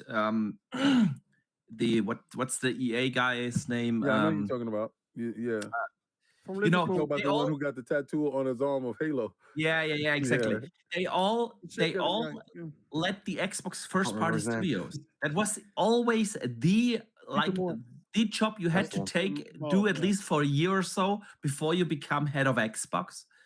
And since that job is taken with Matt Booty, and I don't think that Matt Booty is going to move away from it, I think like Sarah taking over ABK, and if she can change the culture within ABK and bring them in a proper structure order and in a proper release pipeline that has to offer more than just Call of Duty, I think she is a good candidate to take Phil's job. So, and I hate to play devil's advocate with you, right? But ABK is a world-oiled machine. Only the leadership and the stuff that we know, the egregious things that we know with Gallagher and them, get him out of there. He's gone. Yeah. All we need is proper leadership at the top. They do have a pipeline because not once have you missed a Call of Duty any year. Not true. That's right? true. They do have a proper pipeline with what's this guy that's in charge of Blizzard that was at Microsoft? Rod Ferguson. Mikey Barra. See, and you know, both, and I have a theory. My theory is those guys were sent over there to help destroy the place in order to bring it back to Microsoft. But I'm just saying, it's so funny that Rob Ferguson and Mikey Barra is coming back home, right? I'm just saying, just keep watching the tea leaves. But they do have leadership over there, and the pipelines are fine. Only thing they need is a very good functional leader. And I believe that she earned the right to become that functional leader there. So once they put her there, that automatically eliminates her from taking Phil's job because when Phil leaves, because she just got appointed there.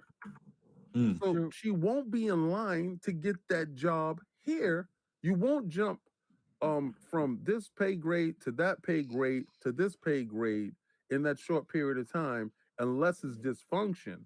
So if she's working well here, then they will elevate Matt Booty to that place because remember, that was the place that Phil occupied before he hired Matt Booty. Well, that's implying that Phil is going to leave more or less relatively soon after the ABK deal is done. I think not far after he leaves after this generation. Yeah, after this, I would think Gen sounds a little PlayStation. Yeah. Yeah, but isn't he going to like run the show as CEO of like the Activision? No, he's. I think it's the report. They're going to report to him after the takeover. I think until everything's settled, and then somebody else takes over. But Phil. How old is Phil then? How old Phil's is he? 54 years old. 54. Oh, okay. Yeah. He aged like 20 years after taking over that job. It's like that'll be the stress. Yeah, absolutely.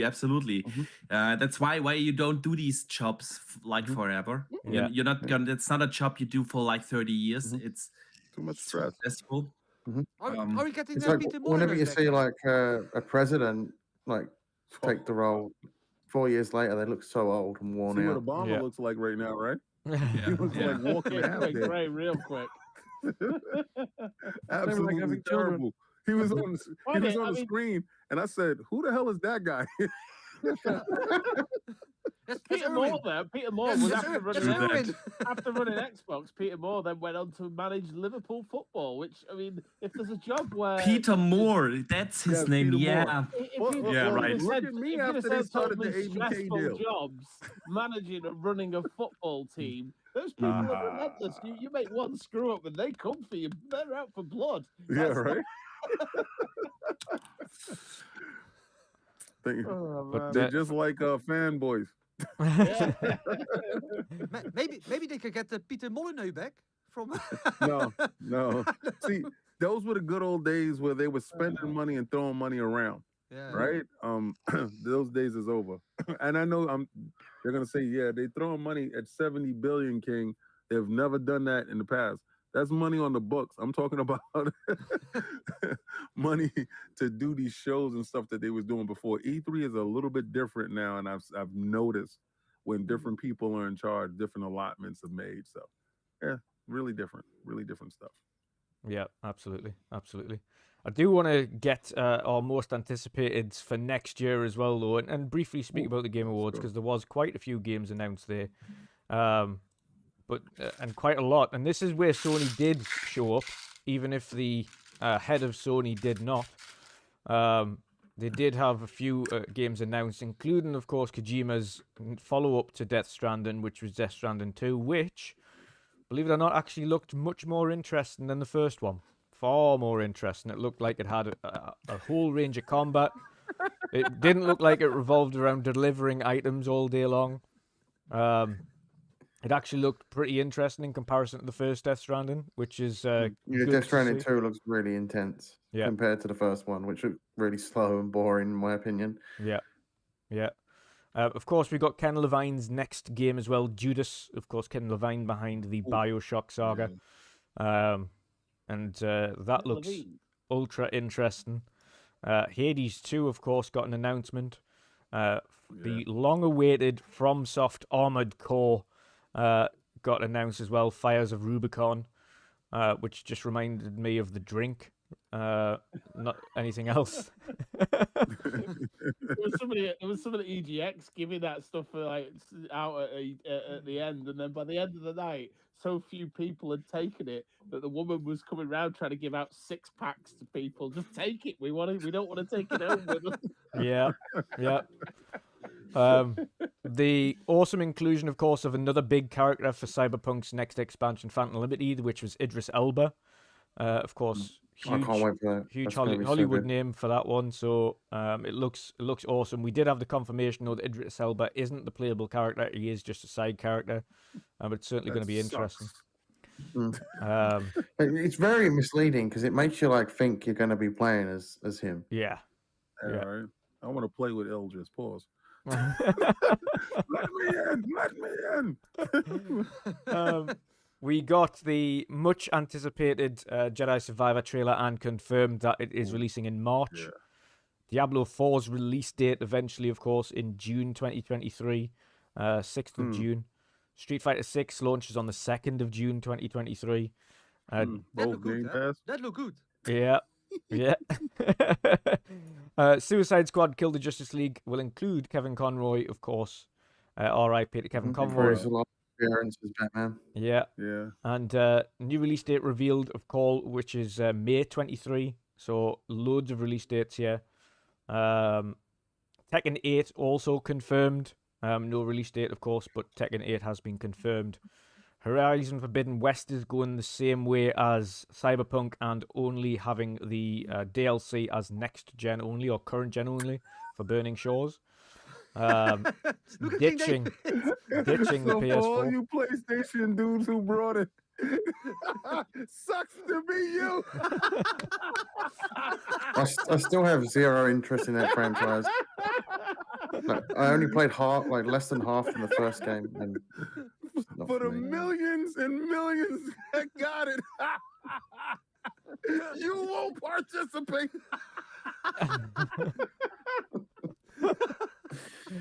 What a way to screw up, man. Oh, dear. Burning snores for them. Oh, God. Go on, King, go on. He said, but I bought the first game. You won't play the DLC. Yep. Yeah, but that's the thing with the difference is with Cyberpunk's release as well. Is Cyberpunk did not work on previous gen consoles, so most people refunded it and got it on Yeah. the next gen console instead. With Horizon, it works on the current gen console, the previous gen. It actually works. Not anymore. But Not this anymore. DLC doesn't. Yeah, the DLC is completely out of it. We also got the So- Oh, they announcement. want you to choice. pay the £10 upgrade and for the DLC. They don't care Oh, for that. They don't want and the the £10. PS5. And the PS5. Now available for 550 instead of And- 500. And the VR game as well. Don't forget the VR game. Yeah, right. So, so check this out. Here he Jim comes. is the Here he best. comes. Jim is the best. So you want to play the VR? You don't have a PlayStation 5. $1,200. I told you it was going to be $1,200. Well, $1,200 for you. Right? Crazy money.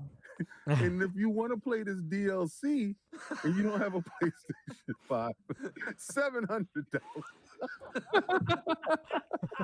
Yo, he is the best CEO of all time. Yo, he got you hooked on a drug and said, well, for the next hit, it's going to be $700. Time to get that second job. Oh, they only, Remember only that second job we were talking about all those years ago? Yes. Holy shit. Time to eat ramen noodles.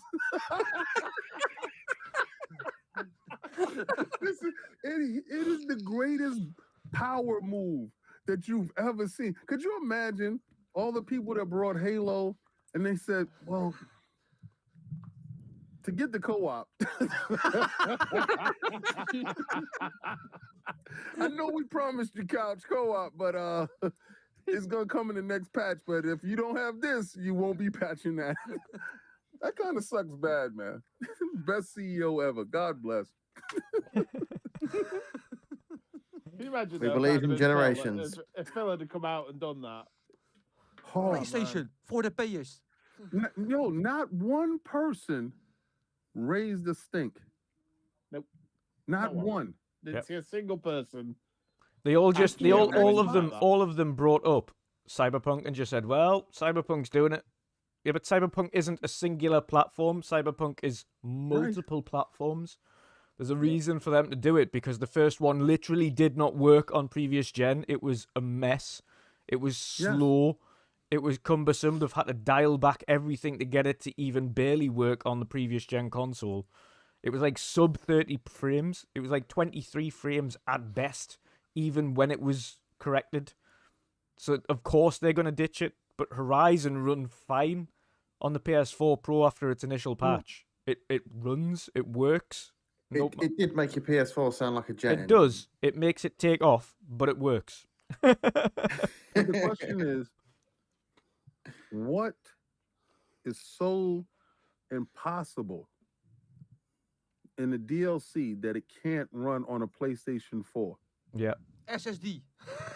No, don't tell me that. Because we all know that all the What games was are it? coming to the PC, and none of them use an SSD. If you got a regular hard drive, What was it in come the on in, you're sequel that welcome. like everyone was saying couldn't be done, and then like Ratchet they, Clank. they Ratchet Clank. turned with around the and Rift. released it on Returnal. PS4 anyway. Returnal. No, it was Returnal. Horizon. It was Well, Horizon. No, it was Um, Ratchet Clank, right? With the There was Rift. Ratchet and Clank, Yeah. and then it was And the Returnal. port. Couldn't I thought there was like remember a that. whole controversy about like the flying or whatever it was. Yeah, in yeah, it was. the It was. Horizon. That was they said Horizon. with the first one, with the first Forbidden West, that they couldn't put flying in the game Right. because of the generation. It Yeah. wasn't able to handle it. But They then, managed it in the PlayStation And 4 the- version of the second game. Yeah. yeah, exactly. So And somebody's also the lying controllers, right?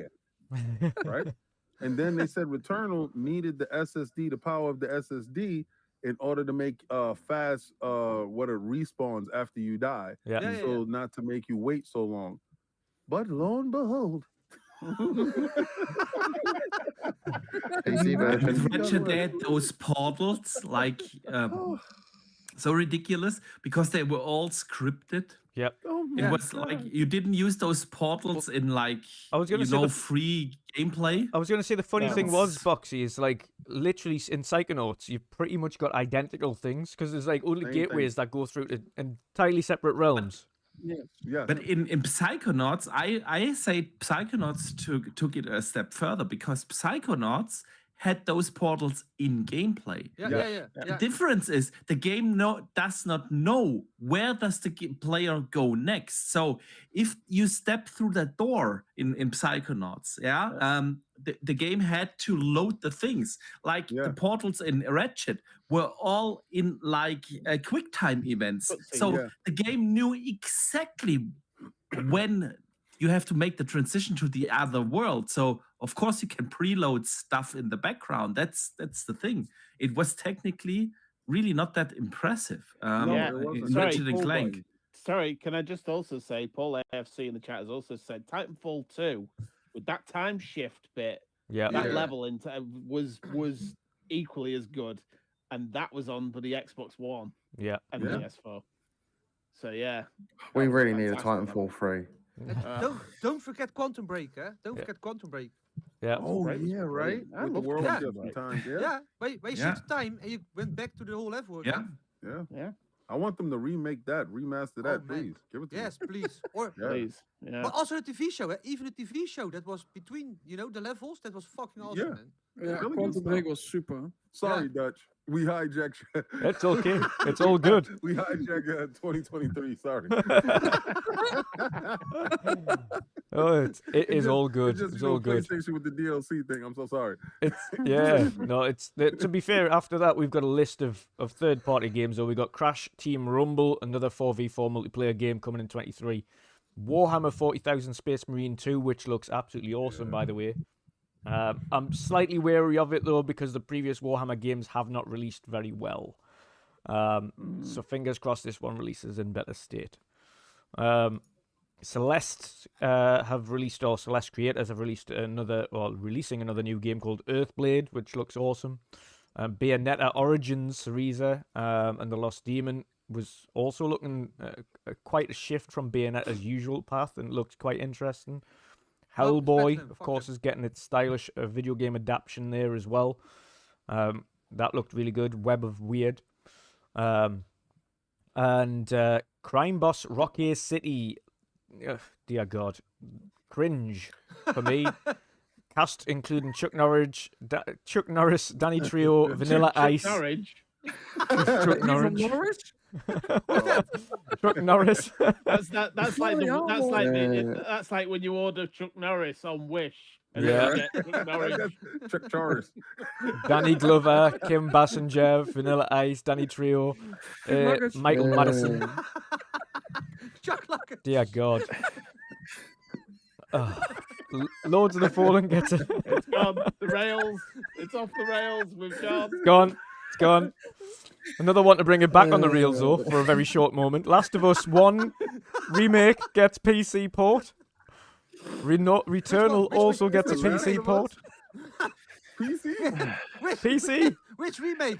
The PS2, the PS3? That's less than a year as well, right? Less than a year for the Last of Us 1 remake, on the PC now. Let's go. CEO of the year. And they said it wouldn't be on PC for a year. And Returnal gets its PC release. Someone's got to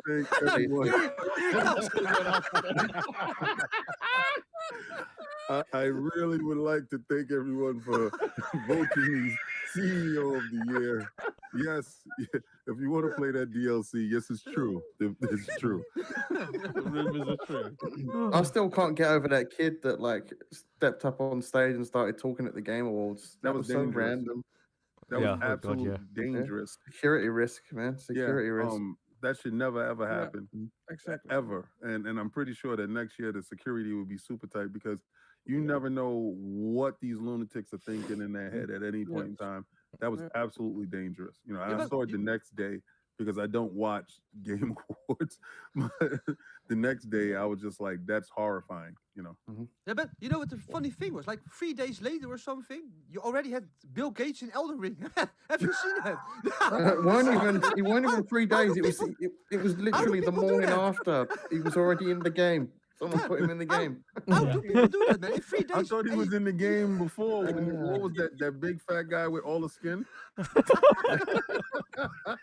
Jabba the Hutt! Jabba the Hutt! Oh God. Yeah, I should get a letter later. Oh man.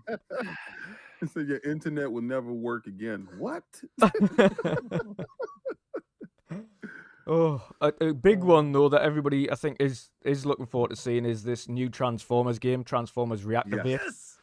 Or not, Jen? By Splash Damage. Yep, can't wait for that. Can't wait for that. Yeah, that looks absolutely awesome. Splash Damage, that's the one that did Crackdown 3, right? Yes. Yeah. And Gears Tactics. Yeah. And, I like Splashdown. I like Crackdown though. I actually finished it. Yeah, Crackdown 3. Yeah, man. Yeah. I love that game, man. With Terry All- Crews. all- He all was the fucking collectibles? awesome. Yeah. Yeah. Yeah. It's Terry Crews was been awesome. far too long since we had a good Transformers game. The last one was War for Cybertron and what Fall was of the sequel Cybertron. for that? Fall of Fall of Cybertron. No, Yep. the last one wasn't it the No, the last good the one. he means, turn-based King. one? I never played that one. Okay, think yeah, it he- was yeah, I like think he said cartoon. I about the played last all good those one. Transformers. Yeah, I'm a junkie, so Yeah. The last two great Transformers games were by High Moon Studios. Yeah, but those were in the 360. Yeah. And now they're nowhere to be seen because Activision lost the licensing, so those have been buried. Mm-hmm. Yeah, Yeah. but now I saw that at the trailer. You see Hasbro Interactive. I didn't even know Yeah. they had a studio. Yeah. They probably farmed it out. Yeah. Dunno. just, Yeah. Splash Damage. What do you think about the movies, guys? I love it, man. I love the Transformers movie, but The first especially- 3 live-action Transformers movies I Yeah. adored growing up as a kid, but the ones with Mark Wahlberg, they can get in the bin. Oh, you're talking about really? the one that what's that guy? Megan Fox in her best days. Megan Fox. Oh, Oh, Megan Fox. yeah. oh fucking hell, man. I would check the fuck out of her. I want to see this new one, the one where it's like back to the primal because Oh Yes. yeah. like I want to play the Predacons and stuff like that. You put you took the lotion out. Optimus you Primal. Did this. You did this, didn't you? You did this, didn't you? I did this for Megan Fox. This guy here. Be careful. Foxy, She might break look it at your out. blood. Oh, don't worry, King. I'm timed out for 6 months again now. So. There's the timeout sheet, Boxy. Oh my god. He's funny. Thank you. I'm sorry, I was a little distracted here. Oh dear me. But yes, there is going to be, to all accounts, a huge 2023. Of course, for PC players getting loads of Sony titles. Remakes. And of course, Xbox are on schedule so far to release a lot of titles. We're still waiting for course. some actual release dates and games for 2023 for PlayStation, who have been nowhere to be seen in terms of conferences this year. So when although they've released some games this year, they've completely went off the map for actually talking about what they've got coming up this year, or the year after, or the year after. We don't have a clue what they're doing going forward. Outside of Spider-Man, which is possibly going to hit next year, it's starting to appear on the marketplace now, so the likelihood is it's going to release next year. Outside of that, though, and Final Fantasy, they've got nothing, and Forspoken, as much as Vin enjoyed his time with it, was looking pretty spooky. I It don't didn't- even try the demo. I Yeah. said little. It- I've lost interest in it. HDR was overblown. I've heard from a lot of people who were really looking forward to Forspoken that the acting in that is pretty bad. And the level design Super is a bit... repetitive. It feels like, you know, the quality of the narratives of main characters during like the PS3 era Yeah. or Xbox 360 generation. We are just not used to that anymore. It kind of felt like that. She was always repeating the same 3 lines and everything. So it's, yeah, that wasn't it. Yeah, I enjoyed the demo, but okay. It's a demo though. I mean, Yeah. I think enjoyed it. sometimes a demo can hurt perception of your game more than it can help the perception. That's of the why game. they stopped doing demos. Yeah. You remember in the good old days when we had like magazines and there was always Yeah. a demo disc Yeah. with it? Yeah. Yeah. They stopped doing that because that's really the case. A lot of marketing studies have shown that demos actually hurt your sales. Yeah, it takes away the appetite of the gamer Yeah. because remember we are endorphin based. So if those endorphins are appeased by the game, we're most likely to purchase something else to get a different feel of it. Because if we feel like, all right, well, it's cool, I can wait a little bit till I can get a discount on it, you lose that FOMO of that game at that moment. So, from what I heard, it's supposed to be low res in performance areas. The repetitive nature of the game and the verbiage of the character is push people away. I don't know. I didn't play it. I hardly play my PlayStation until the AAA bangers show up. When they do show up, I play. Yeah. Other than that, I'm not going to waste a nickel over there. But I'm gonna probably check it out when it comes out for Xbox 2 years down the line. Yeah. Yeah. Yeah. I mean, we'll never see Final Fantasy 16, so if you're interested in that, you may as well get that on PlayStation, because that's never. Yes, that yeah. Yeah. I don't think we'll No, ever see Final Fantasy mainline series, like outside of these poor remasters from like PSP era. Outside of That's not those. true. Remember, we got the Final Fantasy 15. 15. No, yeah, 15 was the last one. We haven't had 7 Yeah, we remake, got 7 that one. remake Yeah, integrate, 15. 16, 14. Yeah. So any of the big And then- main and lines then going Jim- forward. We we're not- just got Crisis Core. Yeah. But we don't get the other one that actually tells you why. Yeah. Yeah, 7 remake. Yeah. Yeah.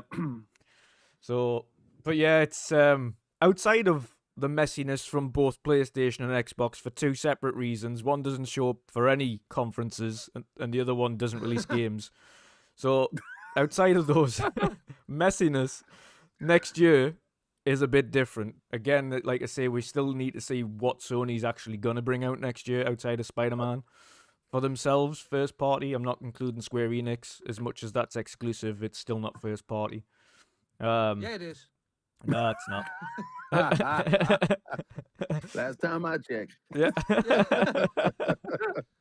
Yeah, May as well Jim be, right. but it's He's a not. bag of money. Keep it away You from know how you Xbox. can tell that it's not first party? It comes day one to PC. Yep. Wow. Exactly. Everything comes to PC these days. There you go. Boxy's being messy now. Not PlayStation day one. Yeah. That's why games PlayStation first party don't games do not come to PC day one. Nope. If Jim sees that money, he will. He's the best CEO of the year. Oh, Ask King eventually David. they will do that. Eventually they will follow a lot of the things that Xbox By the end of next year. pioneered. Yeah, so By the end of next year, day and date, and they services and on PC. Yep. By the end of next year, Agreed. they're gonna take such a ass whooping. Yeah. All of next year, because right now Microsoft is outselling. I just saw the new numbers, which is crazy. Is outselling them without any games. Yep. Forza, without any games, they're outselling. Yep. And, Yeah. next year, when those games start to hit and they start to sell, these systems start to sell, and these guys is gonna have a hard time selling a VR system plus a PlayStation and the games. And none of those VR games from the PlayStation VR 1 carries over. Not one of them. That's crazy. So you got to talk to that fan base too. Yeah. Remember, that's the new DLC, Yeah. right? So none of that stuff carries over. They have a product launch next year. They're going to be so thick into trouble that Microsoft doesn't have a product launch. They just have to release games and continue with the same product that they have and push Gamepass as hard as they can push it. When those numbers start to rise, because they're going to be on a steady course, and PlayStation is trying to get those numbers up for VR and trying to sell PlayStation 5s and trying to get titles out, they're going to have a bumpy year. By the end of the year, for them to catch up, day and date is going to have to happen in their service to keep their service up to snuff, to keep their games still selling, and to keep that PC money rolling in. And you're going to see probably more games head over to Game Pass besides MLB The Show. What is there already a lineup known for the PSVR 2? A couple, Right. Horizon. That's it. and we know Horizon. Yeah. What are the chances you think that Spider-Man could make its way to Xbox? I mean, Never. Never. Never. Yeah. Sony don't actually own the rights to Spider-Man in gaming. Right. They only own Spider-Man, as far as I know, In in movie. movie format. I think the Right. the So argument. I think the what if argument between them Disney or there is Marvel between. decided to go, okay, well, we want Spider-Man on all consoles? The But, problem okay, is so- Disney, Sony have much more of a leverage over Spider-Man than Disney do. It's been a back and forward court case for years, and unfortunately, Sony still have the bigger leverage, which is an issue. But Disney have a lot of issues with IP retention at the minute. It's going through courts for a lot of IP retention, including Mickey Mouse, believe it or not, which they still could lose. And the thing is, with Disney, they're still in a tenuous partnership with the movies with Spider-Man. Yeah. You don't want to upset that apple cart, right? So, but regardless to what, let's say the ABK deal goes through, all those Spider-Man games retroactively they can actually put on the Xbox. It's just that Somniac version of Spider-Man, which is bespoke to the PlayStation brand. Yeah. That would be something they would have to negotiate with Sony, and I don't care. I mean, how does that work licensing wise with Activision? Because they lost the license to publish Spider-Man games. Well, Would they what be you have able to do to? is retroactively go back, and you have to gain those licenses by purchasing those licenses and going to the license holder. So the license holder will have to either free. I mean, there's enough cash for old games that weren't bespoke to the PlayStation brand that was multi-plat, and that's a case that you can have, and it's a case that you can win. But those licenses would not be an issue because those games was already on your platform, right? So that license is not an issue. The license of Insomniac Spider-Man is the bigger issue because it would take Sony to agree to that. You'll probably see the first Spider-Man way before you see anything else. Yeah. And I doubt that ever happens. Yeah. Agree.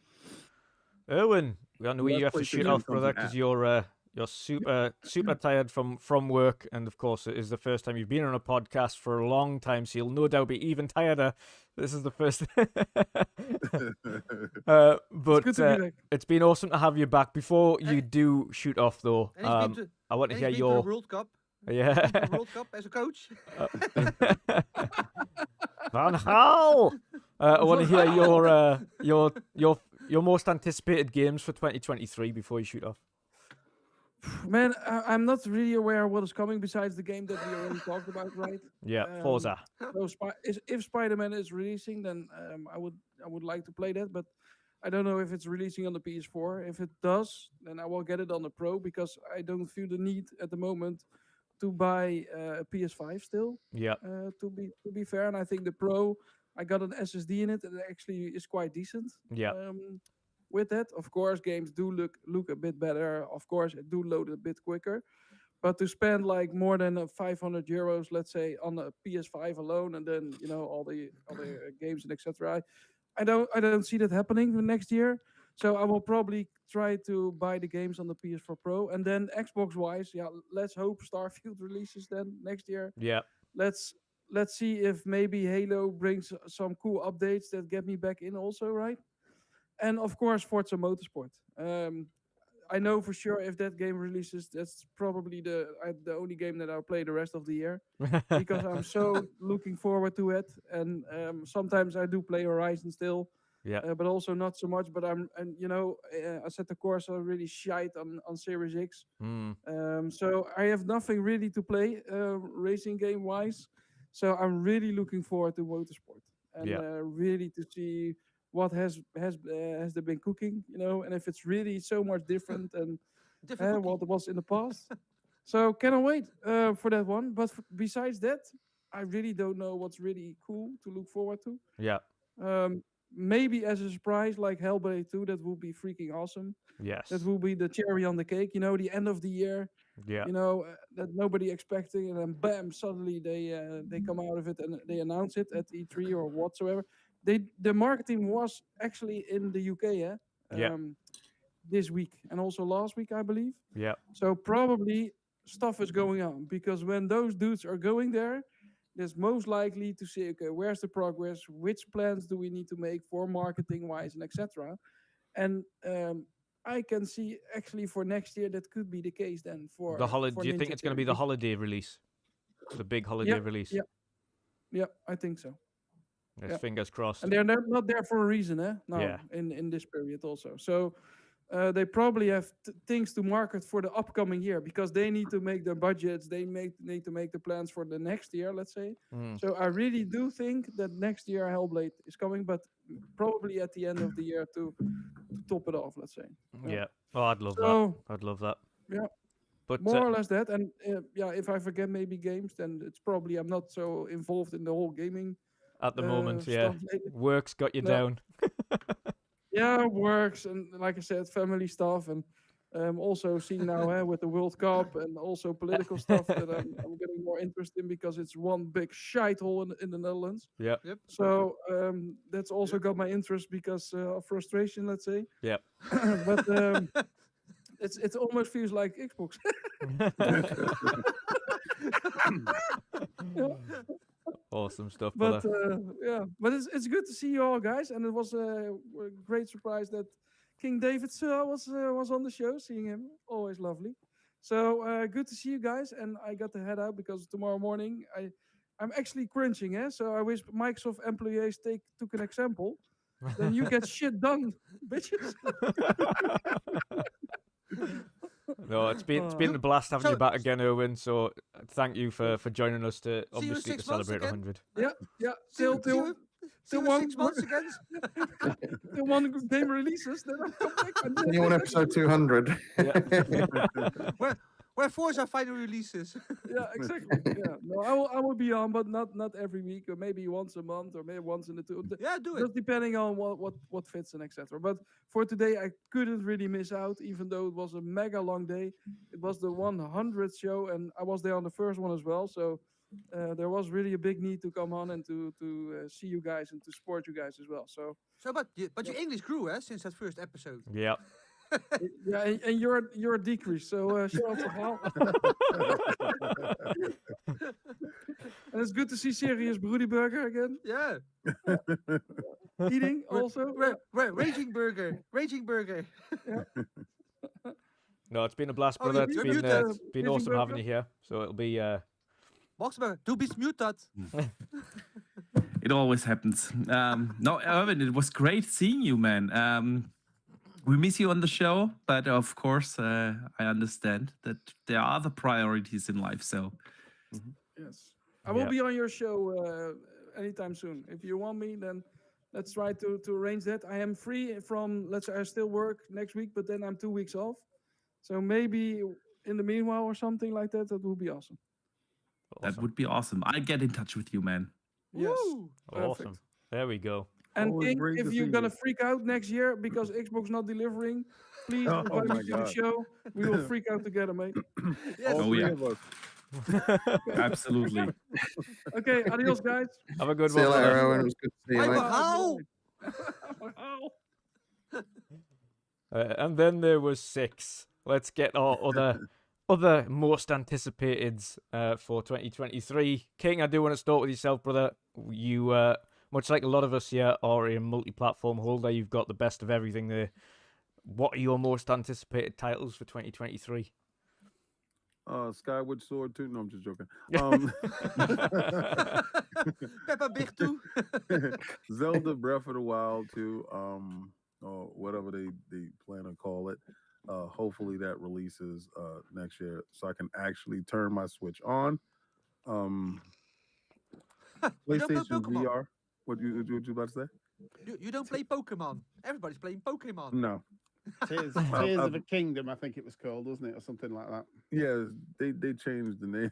That's when they showed it. I said, "What? They making another one?" Like Breath of the Wild 2. Why not? I don't know. Tears of the Kingdom. Whatever. Go ahead, Nintendo. You do you. The PlayStation VR 2. Yep. And at least probably 2 games. The reason why is I'm a VR dude, right? And I really like VR.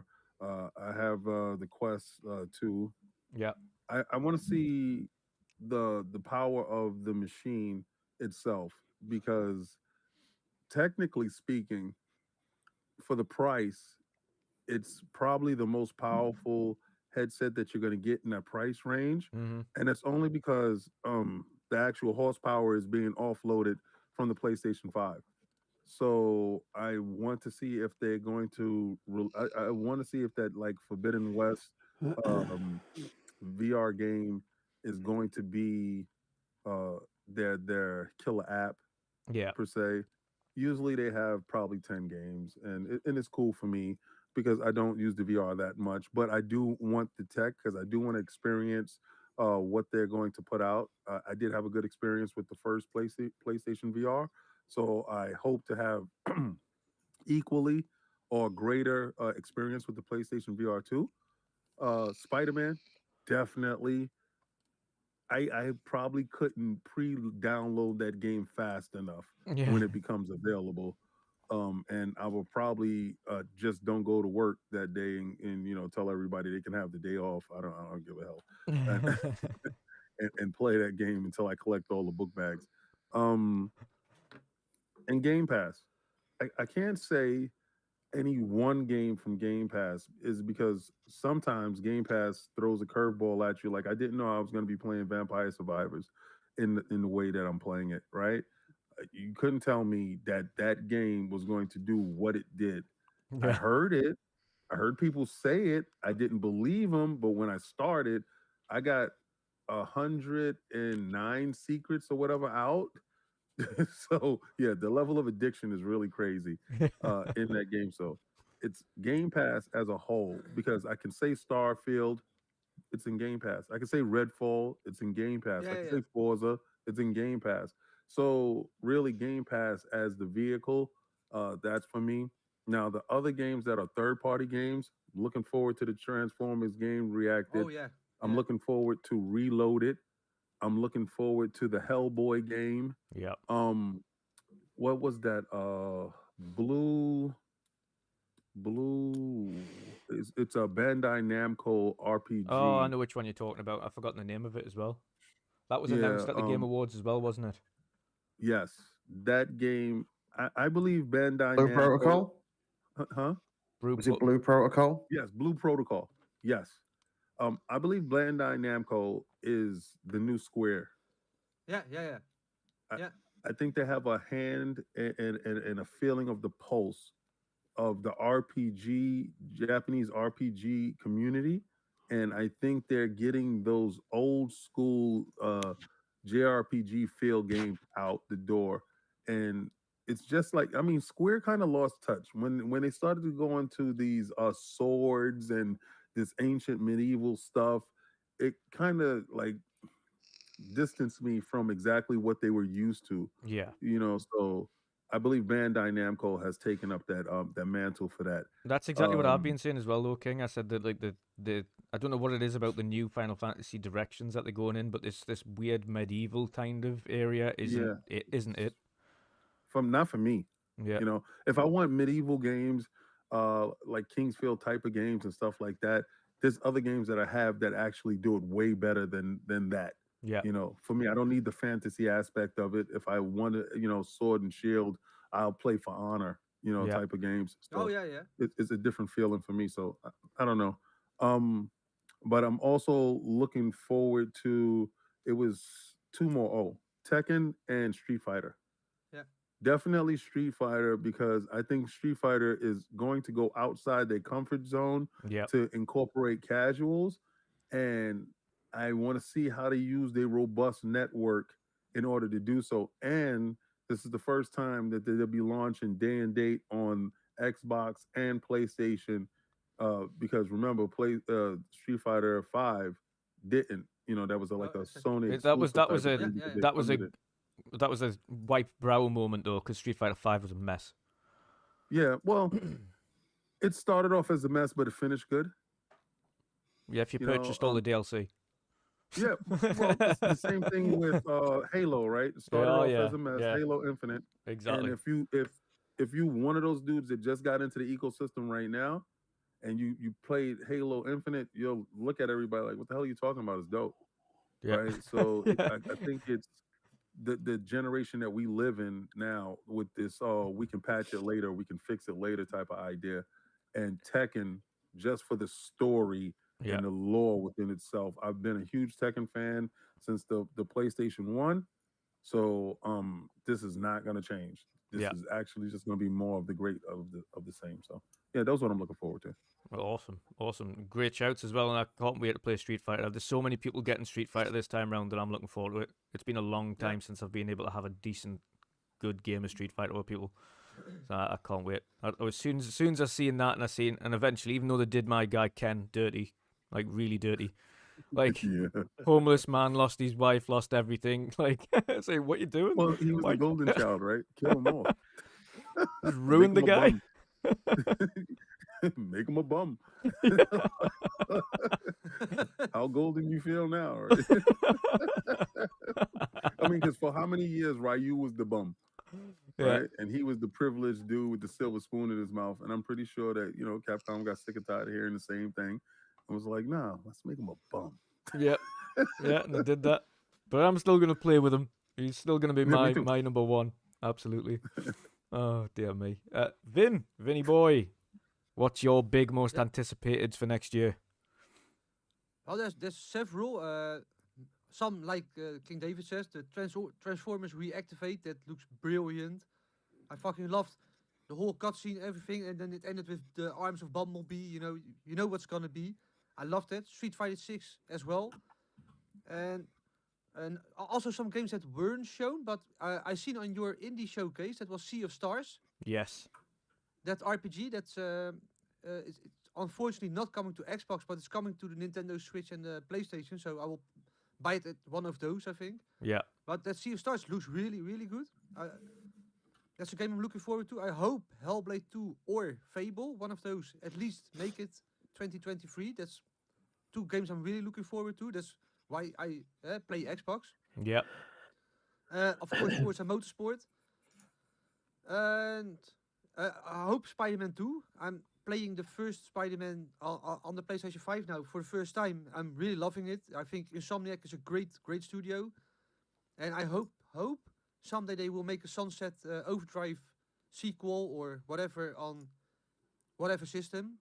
I love Sunset Overdrive from Insomniac. I hope they will do something with the franchise. Yeah.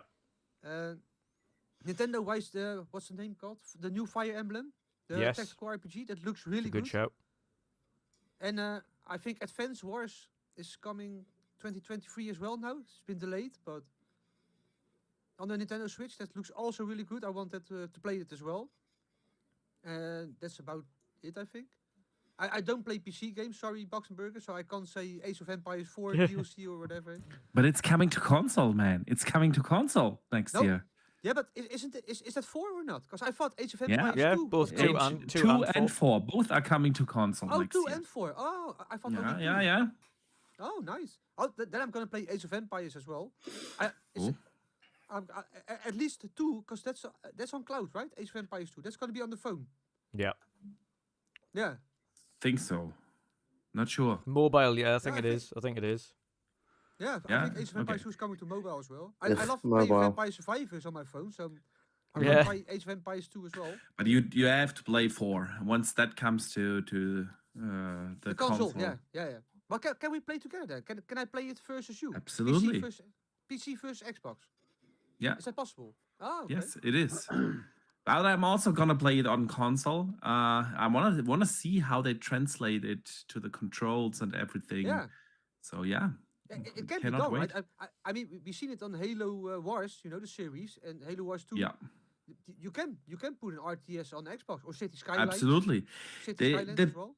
The thing is, Age is of course a little bit different because Age, when you compare it to Halo Wars, I loved it on the console. Yeah. But it's a different RTS. Age is heavily relying on grouping stuff together and jumping all across the map, while Halo Wars is more like you build your base, you build everything around, and you move your troops towards the enemy. So it's really like different, and intentionally, because it's designed for console. So I wonder how this will translate. I cannot wait. I have 450 hours into H4, so I'm I cannot wait to see what they do with it. Yeah. I think that's my list for now. And let's see if Xbox brings a show in January or February or whatever you guys say. I hope some things are closer than we thought they would be. I want an update on Everworld because that was one game I'm really looking forward to. I love the art style, the same as Sea of Thieves, that cartoony semi anime. Cel-shaded. Yeah, I love that. And it has something, with the animals, I think they can go in a really new direction of gaming. It's going to be very interesting, that game. Yeah. But I think we I think it's had a couple of reboots. I think it's had a couple of redirections. So I think we're still a way off. So Yeah, but I hope they bring an update or something on that. And of course, I think other games that are farther away. I think, but like Indiana Jones. I always forget about Indiana Jones. Yeah, I think if it's gonna be like Uncharted and Tomb Raider, I think that's gonna be one promising game for real. But I don't think it's gonna make 2023. That's the only thing. But Not even close. That's at least 2025, maybe even further. But if it's gonna be like Uncharted and Tomb Raider, I'm really excited for that, man. If you have Indiana Jones, with the original Harrison Ford, maybe even voice acting and stuff, and then gameplay wise like Uncharted and Tomb Raider, oh man, then I'm gonna have a boner for weeks. Awesome stuff. Awesome stuff. Boxy, what about yourself, brother? What's your most anticipated for next year? Yeah. What are my most anticipated games? I want to say also Gamepass, but it also feels like a little cheating. Yeah. So I'm gonna name a few. Of course, on the Xbox side of things, Starfield, no doubt. I'm a massive RPG fan. I'm a massive Skyrim and Fallout fan. Or not just Skyrim, Elder Scrolls. I also loved Oblivion. I loved Morrowind. Actually, Morrowind was the one game that turned me from PC to basically being a console gamer. So I have so much history with Bethesda RPGs. I played them all for hundreds of hours. So I cannot wait to see Starfield and play Starfield. Yeah. I have the feeling, I truly do have the feeling that Starfield is going to be another game that will be played for a decade, and that will be one of those games that when at the end of the generation we talk about what was kind of the first true next-gen experience, we all will mention Starfield. Yeah. We did the same with The Witcher last gen. Everything until The Witcher felt like, okay, those games could have also run on the 360 or PS3. But The Witcher did something where you had the feeling like, okay, and I'm not talking just about graphics here. Yeah, it's more like the world building, the immersion, the AIs, the way how the characters reacted to you, the scope of the game, and I feel like that's where the game will excel, because that's what Bethesda games have been. Yeah, Bethesda games, they looked good.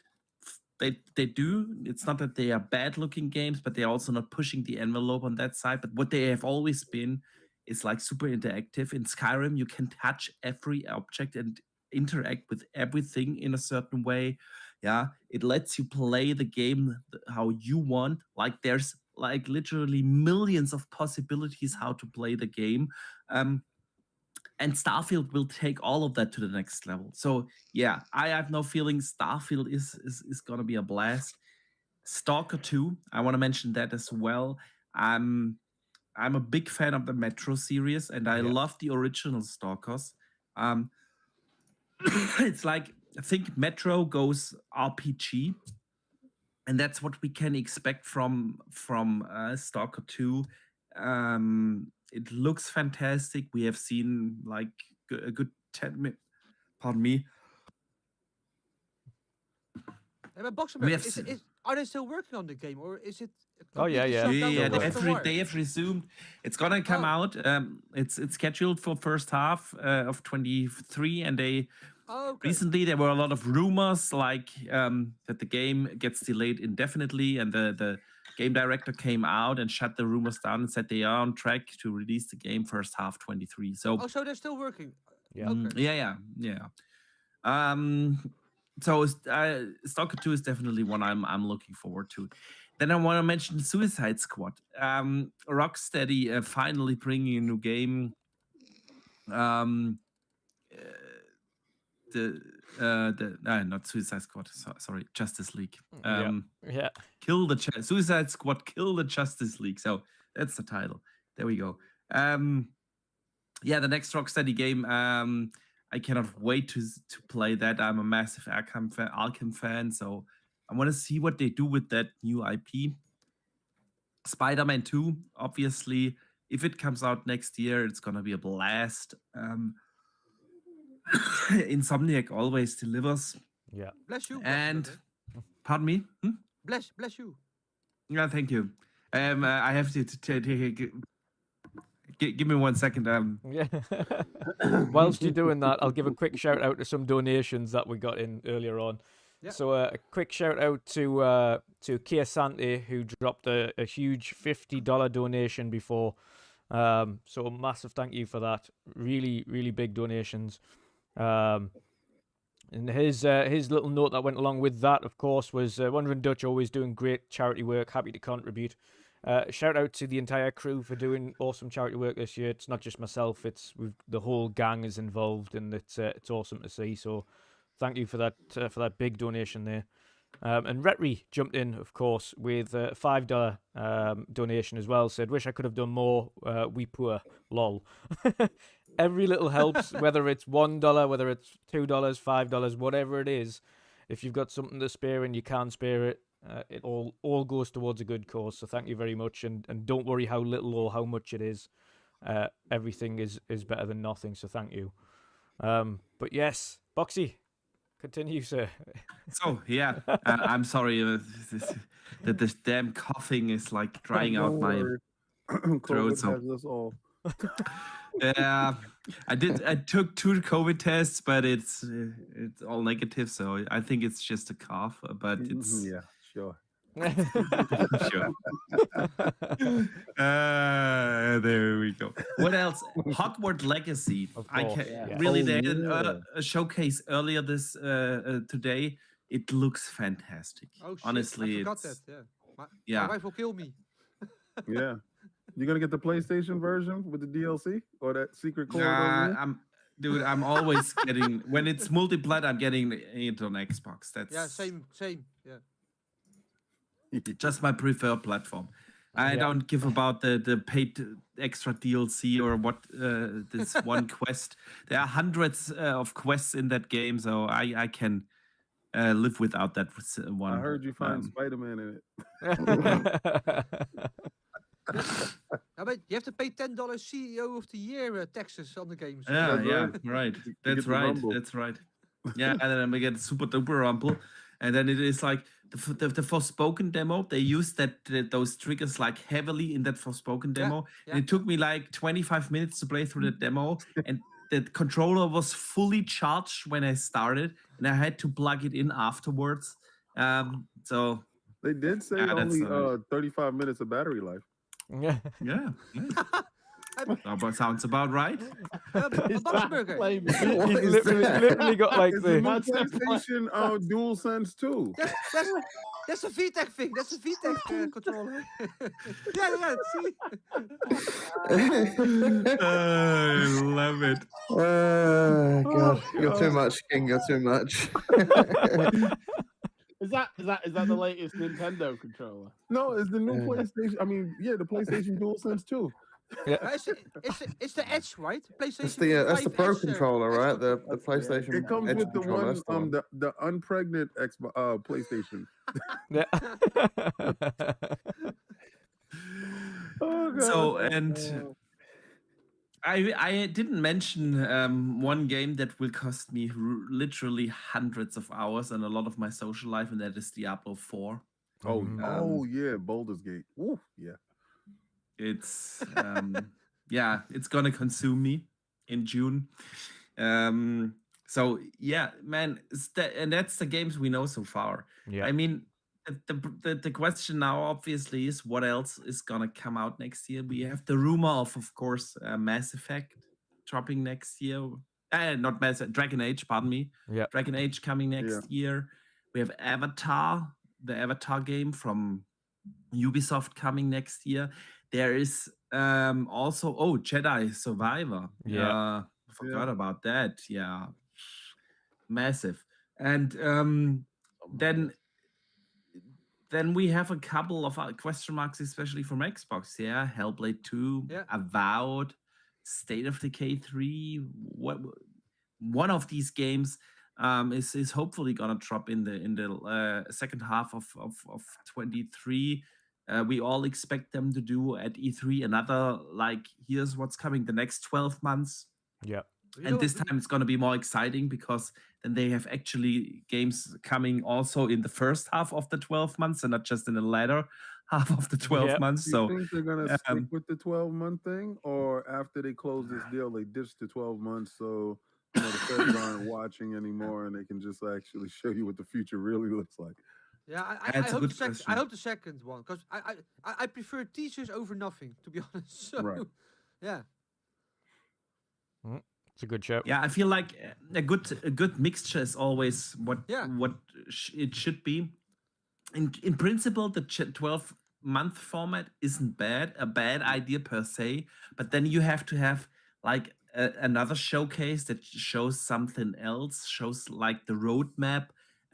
I thought really that they did a very good job in 2020 and 2021. That's Yeah. basically when they laid out the roadmap for the generation, where they told you, okay, if you're gonna invest in Xbox right now, eventually you will get all these games. You will get Perfect Dark, you will get Fable, Hellblade, State of Decay, all these bangers, yeah, that everyone wanted. So they have to continue that, yeah. Tease us a little bit about the next Quake, the rumored Quake reboot. Tease us about whatever In Exile is working on, yeah. Or Compulsion games as well. compulsion games, yeah, exactly. We Happy Few has been out like 6 years now. Yeah, So, exactly. so it's they have a lot to show. So I think the mixture would be a good thing. Like, do the first hour of the E3 showcase. Okay, that's the next 12 months, and then at the end, okay, now we're gonna show you something that is coming a little bit further down the line. Yeah, so yeah, I'm not sure what Xbox will do. I think it kind of depends if the rumors turn out to be true, that they have a showcase in January and that they get their own like Xbox Direct format or whatever they will call it. Yeah, smaller showcases in between the big shows. So yeah, we shall see. We shall see. But there's definitely the potential for a lot of these games to come out because, like I mentioned earlier, they are all for a long time in development. So overall, it would be cool, right? If there's a show in January and they say, so in February you get Redfall, in March you get Forza, in April you get State of Decay 3, and then the list continue. If they do that, then oh my god, then I will explode. Yeah. Yeah, it would be cool. It would be cool. And I mean, if they stay true to their word and they bring out these games in the first half of 23, like, we don't have a release date for any of them. They have they could of course just announce them through a blog post, but would that be smart? Definitely not. So it would make sense. No, but overall 23 is gonna be an exciting year for gaming. Yeah. It's gonna be crowded. I feel like a lot of bigger publishers will be disappointed in some of their releases because it's at times too crowded. Yeah. And someone will take the L. It's just what it is. Yeah. It's going to be an interesting year next year. 100%. I'm going to jump to my anticipated and I'm going to get Jen and Mick. For me, one that I've loved since I first saw it, that I'm still really hyped for. Unfortunately, it was pushed back to 23. But that's another Focus Home interactive game, and it's Flintlock Siege of Dawn. That game looks super interesting. That's like a weird kind of mystical, their own version of a God of War, essentially, but with some awesome little cool sidekick.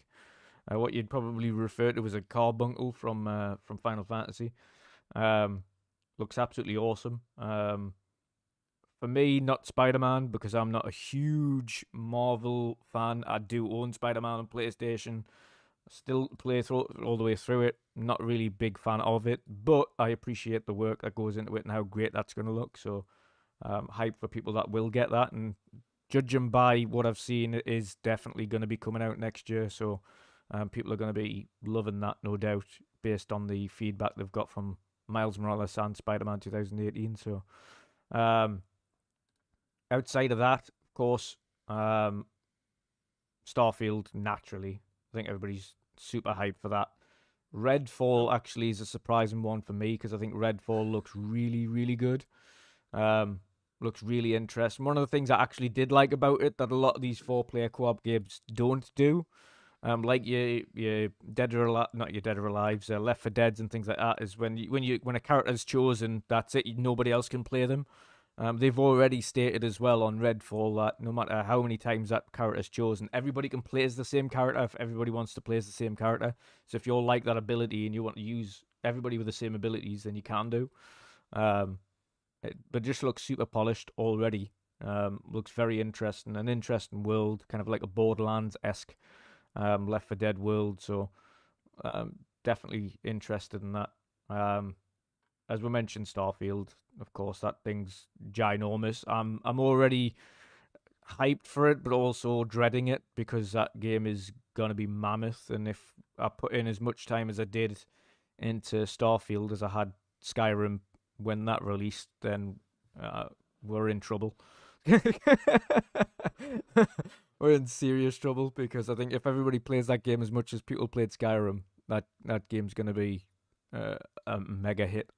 2 hours max. For me, even not the person with ADHD that drops games like it's hot, I even managed to put in over 250 hours or something into Skyrim, and that is a lot of time for me to put into one single player game. Damn. Usually like God of War, which I've just platinumed, Ragnarok, and that's like 40 odd hours, and Cyberpunk, which I put in over 70 hours into, which I loved thoroughly. The other most anticipated is Cyberpunk's Liberty. I forgot the name of it actually. I was going to say Liberty City, but that's bloody GTA. Phantom Liberty. Phantom Liberty. I'm really looking forward to that expansion and seeing where that goes. Hogwarts Legacy really knocked it out of the park with how it was presented. Surprised us in the amount of content and the size of the world that they've created. I thought it was just going to be in and around Hogwarts and create a few things and maybe have a few little areas in there, but then they started speaking about the size of the map and the different locations and the mountains and being able to fly around, and I was like, Jesus Christ, this game is big. Like, they've put a lot of content and a lot of thought into this game, and it's going to be interesting not to be Harry Potter and be your own character and have your own adventures and play co-op with your friends and go off and do whatever mysteries happen around the castle, around the area. Super interested in that. And as much as I'm looking forward to Avatar Boxy, that one was pushed back to a maybe 23, possibly 24 title, so I have no hope in that one. Yeah, they said in the fiscal year, which is for Ubisoft. They did a Microsoft. Fiscal year. Yeah. No, you didn't say that. You'll be changing your fiscal years around now. So yeah, it's that one. As much as I'm looking forward to it, I would also rather they take their time with Avatar, because we know some of their games can be hits and other games can be major misses. So I'd rather, specifically with Avatar and that world, take your time, especially on the Snowdrop engine, because it will look beautiful. So yeah, those so far are my most anticipated, but there's a lot of indie games out there as well that I'm super looking forward to. But there's far too many indie games to list, so I think I'll save that for the indie showcase next year and discuss what I'm looking forward to on that one, because there's just hundreds. Sea of Stars. So many. Oh, there's loads. That's the problem. Black Myth Wukong. God, I'm looking forward to seeing what that's about. Black Myth looks phenomenal. And that one's coming out next year as well, so can't wait. It's good. You played it? You're gonna like that. Was it? That's the game by that. Was it just Chinese one guy, developer, Game right? Science, I think One it's guy. called. Yeah. Is that Wulong then? Or did you No, just say different that? Or was one. that- Black Myth no, Wukong. Black Oh Myth no, sorry. is that Yeah. Chinese development team that Yeah, did sorry. this amazing looking Unreal Engine 5 game. Yeah, he's thinking yeah, about Wulong. yeah, Yeah. not, Wulong, yeah, Black- yeah. You're not Wukong. No, you didn't Yeah. play that yet. No. Black that Myth Wukong looks, it looks phenomenal. That's essentially in the, because it's That's the tale around of the the Monkey kind of King. historic Dragon Ball kind of universe way back, kind of where that was Yeah, the created. Monkey These King. monkey gods. Looks God, that game looks phenomenal. But there's so many of those types of games coming out next year by these indie studios that look like they're AAA budgets, like huge studios, and they're not. They're just phenomenal. And a lot of them are, as it stands, kind of doing their transition period over to the likes of Unreal Engine 5 instead of 4, and making the most of Lumen Engine and things like that. So, what we seen, that looked already very impressive. A lot of these indie developers are going to create some phenomenal stuff on Unreal Engine 5 next year. Really, that, to be fair, every year I think the indie scene gets me more excited than most of the AAA stuff, because some of the stuff them guys have been putting out on the regular, especially in between when we've been getting these big releases. I think the best of the year, to me, has been indie, and I think next year it's going to be the Vampire same. Survivors. Yeah, oh god, and that's what I'm saying. Even those little, You were right, and I forgot one game that everyone needs to play, and that is Hollow Knight 2. Silk Song. Oh. Silksong coming next year. Is it Yes. also- okay. It is absolutely phenomenal. Yeah. I completely agree. And to be fair, there's quite a few. Like, I'm even looking forward to Replaced. Like, bring out Replaced. I really. Oh yeah, Replaced looked also Yeah. very interesting, man. Too right. I forgot the name of the Sega game that was on your indie showcase with the singing woman. That was also looking really good. Oh yes, I remember that. I've forgotten the name of that again as well. I know which one Yeah. you're talking about though. Yeah. That Eventually. looked really good. Yeah. We'll get that one because that was meant to be out this year as well, and that was pushed back. So Yeah. yeah, eventually get that. It's also indie. Yeah. Also another indie game. Yeah. Oh, and I forgot Bomb Rush Cyberpunk too. Yes, Bomb Rush Cyberpunk, of course.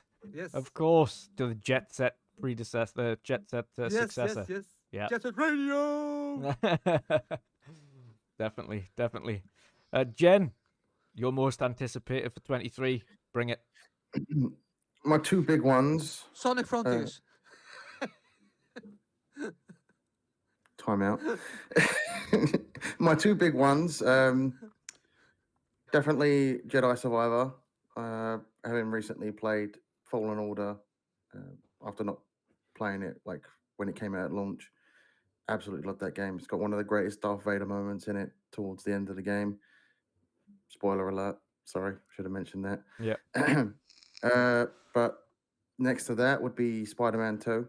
I've still got this to play, Yes. which I'm going to get to. I've still got 100% Spider-Man. Did that game come out 2018? Yep. Or was it 2016? 2018, I think. Yeah. 2018, Same as God of War.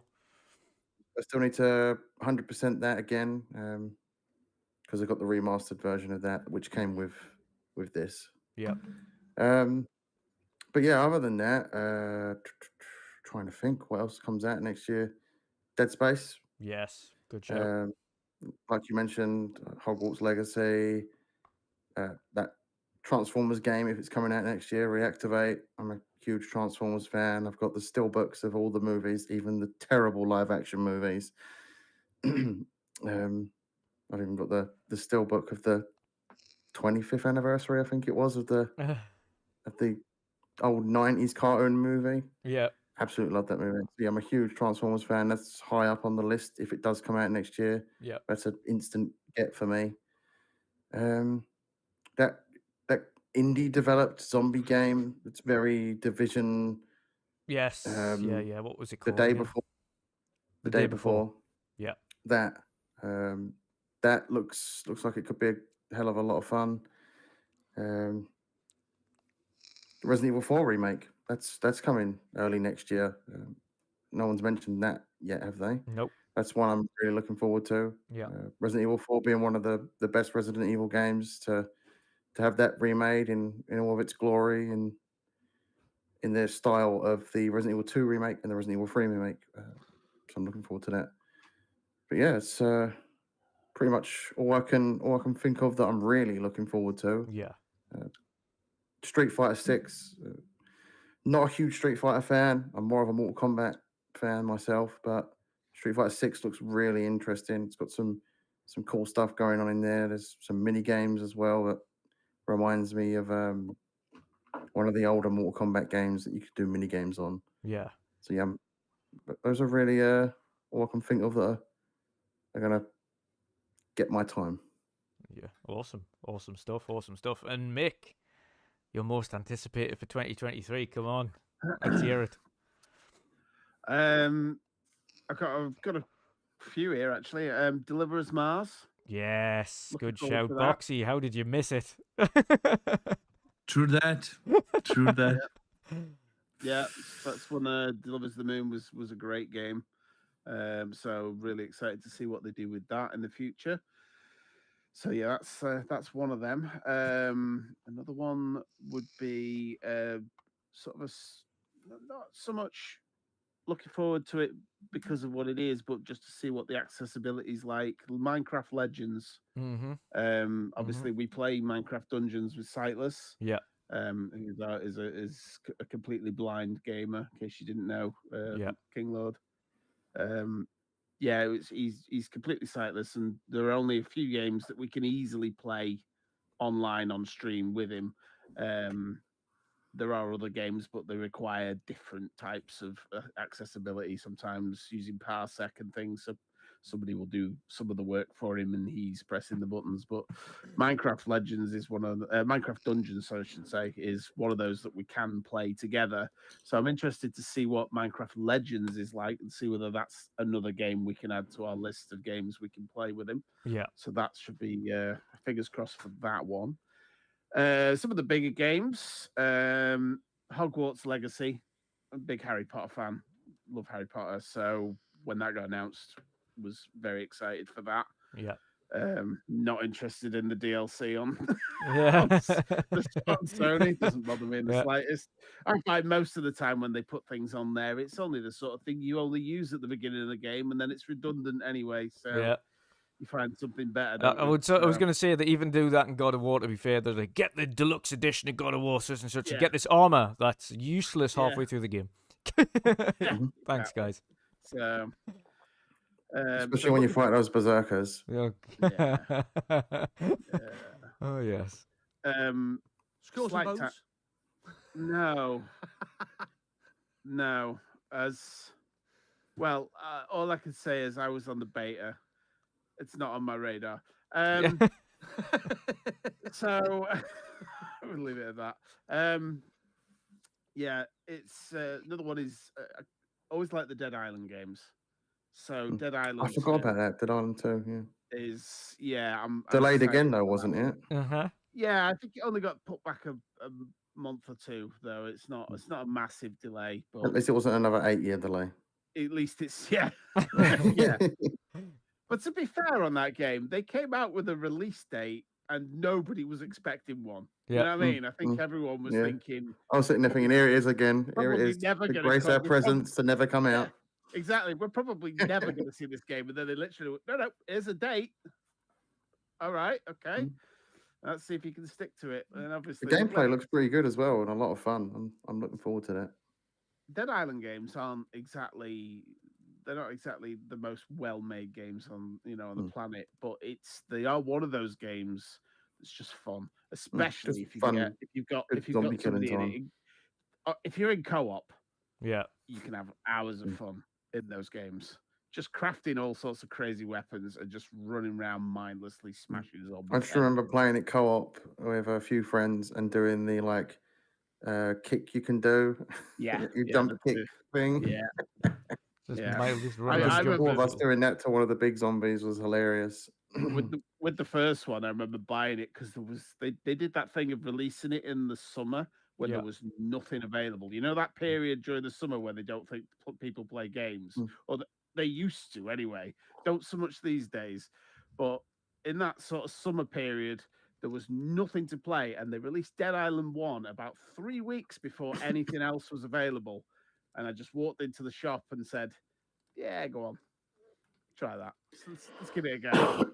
I came back the next day and bought another copy just to go and take it round to my mate's house. I was like, "Take it, we're playing this tonight." Yeah. Yeah. So yeah, That's the thing about a good co-op game, though. That's the sort of thing you do when you find a game that you know is co-op. You just you get it for your mate as well, because you know you're gonna have a great time with your friends. This is it. Obviously, Star Wars Jedi Survivor. Yeah. Don't think I need to talk any more about that one. We've touched on that one. Same reasons. First one was great. This one looks better. Diablo again, like Boxy said before, another one that I'm looking forward to. Something that hasn't been mentioned is Assassin's Creed Mirage. I'm interested. Yeah, I forgot about that. That's the one Assassin's Creed game I'm actually looking forward to. Exactly. I don't get me wrong. I've always liked the Assassin's Creed games, and I enjoyed them when they went a bit more RPG with the Origins, and then obviously Odyssey was one of my favorites. Valhalla, even though they toned back a lot of the sort of that stuff and simplified it, it was just because it was so vast and there was so much to do. I fell off it. Yeah, I'm still got to do the DLC, and I still haven't bothered. I felt that world was too big and too empty, and yeah, it's too much. They've not got to start respecting people's time a bit more with these things. They're just getting too big. Yeah, and they're not doing themselves any favors, because I would say I'm not one of the only people that's ever just like looked at that and thought, nah, I haven't got the time. Yeah. You know what I mean? And that's what I loved about Red Dead Redemption 2, like the amount of people you can just stumble across in that game. Like every 30 to 40 seconds, you were stumbling across someone completely different. And that wasn't always a good thing in that game either. There was some crazy shit going on in that game. Yep. And one of the other ones, obviously, that Erwin said before, Forza Motorsport. I can't wait to see what that game looks like. Really, I'm excited to see that. But the big one for me, and the reason why I've just started another run of Skyrim, is got to be Starfield. Yeah. I'm craving that Bethesda RPG. I just need it now. And King, like you said before, there's gonna be hell to pay if they don't bring this game out by the middle of next year. Because I think I could have been classed as clinically depressed on the 11th of last month when it didn't come out when it should have. I was just like, oh, it could have been today. It could have been happening. I remember it because I tweeted out happy Starfield would have been release date or something like that, and you responded to it. Shut up. Yeah, no, but that's pretty much my list. But I think the highlight, obviously, Starfield. Yeah. And Jedi Survivor and Hogwarts. Yeah. That's probably my sort of. There's actually one we've all forgot to mention, and it's coming in Game Pass, if I'm correct. Liza P. Oh yeah, well I said Game Pass, so I'm good. Yeah. Game He's Pass, just covered all bases there. Everything that comes into Game Pass, I'm golden. I'll give that one a look. It's not. It changes how you look at shows. Yeah. It really does, because we're all capable gentlemen here that can hold a job and that can pay our bills, right? So you have no fear in lapsing on your Game Pass subscription. Yeah. So literally, whatever they show for the next year, you're good. Yeah. So how you look at a show, before I would go looking at shows, budgeting what I'm going to pay, what I'm going to cut from the list, what I'm iffy on, what I'm going to look for on a Black Friday 2-for-1 deal, type of thing. With Game Pass, it's just like, oh wow, okay, this is what I'm going to see. This is what I'm going to play. Yeah, okay, I'm scheduling time now. I'm not scheduling finance. I'm scheduling time. And if a game actually does pique my interest to the point that it's released in Game Pass from a third-party developer, and I do like it. Right before it's about to leave, I get 10% off. I probably went down in price at some point in time, and I purchased the game. Yeah. So it's always a win with that aspect. I think it was a great strategy in easing the pocket of the consumer, and I'm pretty sure by the end of next year, PlayStation services will have to follow suit. Yeah, Yeah. agree, and I think they will. I think they will within. I don't think it'll be that long. Maybe 6 month plus. We'll start to see PlayStation change it up a little bit more. Yeah. Because premium, as it stands right now, doesn't really have a benefit to get it. It doesn't. No. Extra is where it is. Extra is perfectly I'm fine. the mug that's still paying for it though. I keep forgetting to drop the tier down. Yeah, I already paid for the year, so I don't give them my credit card. I pay for the year with the points or whatever the card thing that I purchased, and that's it. Yeah. And if I reevaluate them at the end of the year, if they decided to, catch up, but it is what it is. Yeah. Well, but it depends, right? Because I've been away from PlayStation a couple of years, and I have benefit from the premium because I can play games I didn't buy on the PS Plus service from the PS4 era, right? So Yeah. like Spider-Man and stuff.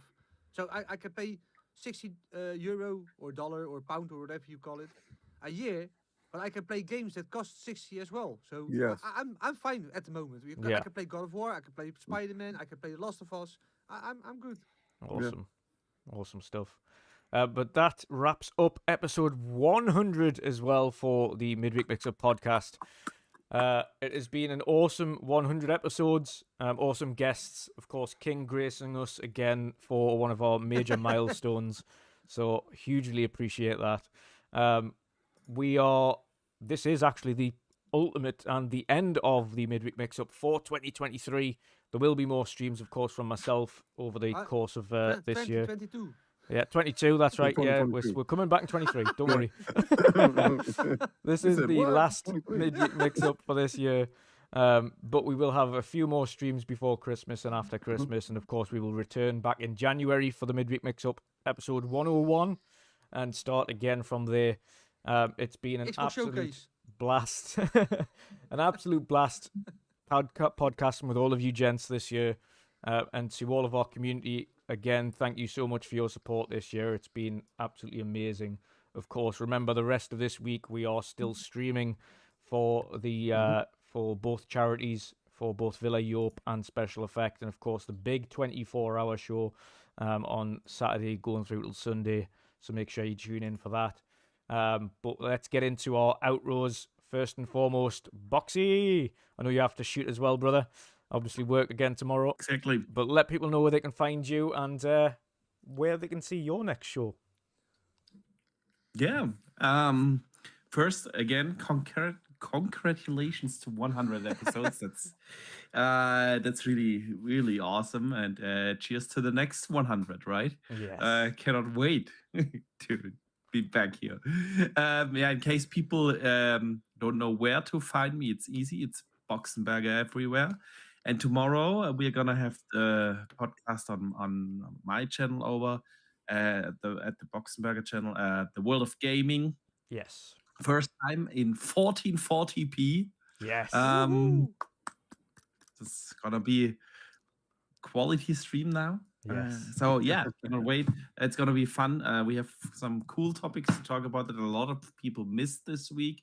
So yeah, I'm looking forward to that. But other than that, cheers to another 100 episodes, and I gotta go. My wife texted me that the little one has a fiber issue. He's sick, and I should come upstairs. So yeah, guys, you have a great show, and I'll see you guys tomorrow. You shall. So Boxy, take it easy, mate. Take care, man. Next up, of course, our special guest this week, King David. As always, brother, it's been an absolute blast having you on the show again this week. We had some messy fun again as usual, but I expect no less. I expect no less when you're on the show, brother, and it's always a blast having you on. Again, you've got the golden ticket. You can come whenever you like, and you're welcome whenever you like as well. We always like to make sure that you're here for the big moments as well, because you've done a lot for us. Again, your mentorship, both yourself, Cognito, and the Iron Lords have been absolutely awesome. So shout out to you and thank you, sir. Let people know where they can find you on your multitude of amazing shows, because you've got a lot of them. Well, first of all, I want to thank you for having me on this epic show. 100 episodes is nothing to sneeze at. It's consistency, longevity, leads to prosperity. So you're definitely in that category. You give a consistent, great show, and your charity work is second to none, brother. I do appreciate everything that you do for the community. I do appreciate you being an upstanding guy in the community. And like when I go on Boom Show, you have very thoughtful, impactful statements and stuff like that that actually works. The panel was phenomenal. I know why I like General C so much. Your Frenchie lover, I love Frenchies. Me and you, great. Fantastic. So to hear your dog snoring in the I would get her, background- but she's still asleep. Oh, like mine too. Don't worry, she's upstairs asleep too. Xbox MK29. Listen, man, I love you, guy. I swear to God, you may not talk much, but everything that you say has purpose, and it's true. Whenever you do get a good game, you get one for yourself, you get one for your mate, and you get right over there and you make sure that he hit it. And I'm pretty That's sure what it's that he about. gives the Fun same with back to friends. you. Thank you. Oh, Thank you, Mr. Vin. Good I enough. will bring bigger luggage over to you soon. Do it. I'm so happy that Forza showed up. I'm so happy that Paja, got a chance to get off the stream and actually stop through. And Boxing Burger is always a great guy. I'm so happy to have been here today, be honest with you. So, I was gonna rock out with you however long, it didn't even matter. You can find me on Tuesdays at 5 p.m. with Lord Attic. We do the R&R show where we talk about entertainment stuff that's going on, movies, shows, and anime. It's a fun new show that we're working on. We work in the King side of it. Will be fantastic soon. Combat Talk with the King is Saturdays at 10 p.m. whenever there's major fights, where I give play-by-play of what's going on of the major fights that's happening. I'm a huge boxing fan, and I tell everybody the first 100 drinks are free. They pop up magically inside your refrigerator, whatever we're drinking on tonight, and we'll have a great time.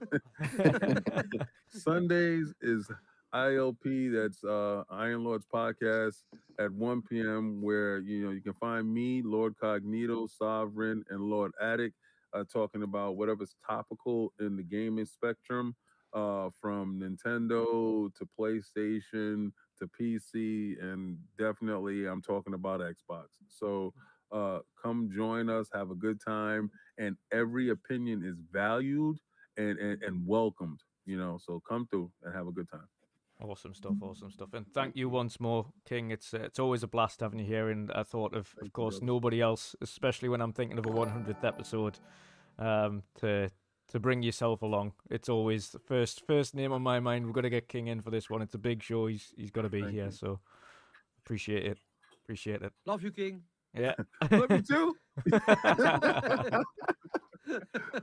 Next up, Vinny Boy. Of course, you have your own awesome podcast with Fleety Snake as well these days. Let people know where they can find you and when your next show is as well.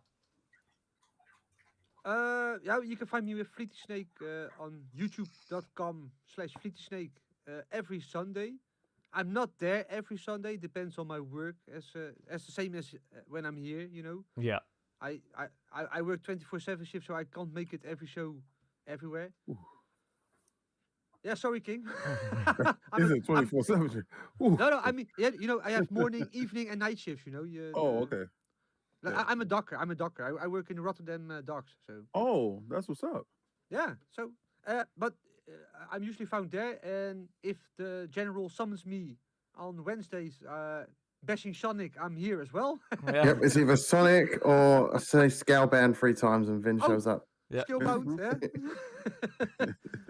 my most anticipated game of we almost 2021. made a whole show without him mentioning Scalebound. God. So, and you can find me on Twitter, Twitch, the new thing, Hives. What is it, Hive? Hive, I yeah. don't know. Yeah. Hive. Yeah, they tried to get me over there. Yeah, I tried it, but the app is shit. It's not loading. Or I haven't whatever. used it like since like Um, the first week it came out. Yeah, it's like a backup one in case Elon somehow destroys this one. So No, I'll stick with Elon. Claim that. Oh. Get on there and claim the name, and then Yeah, I did the about it same, later. but That's basically why I did it, just Yeah.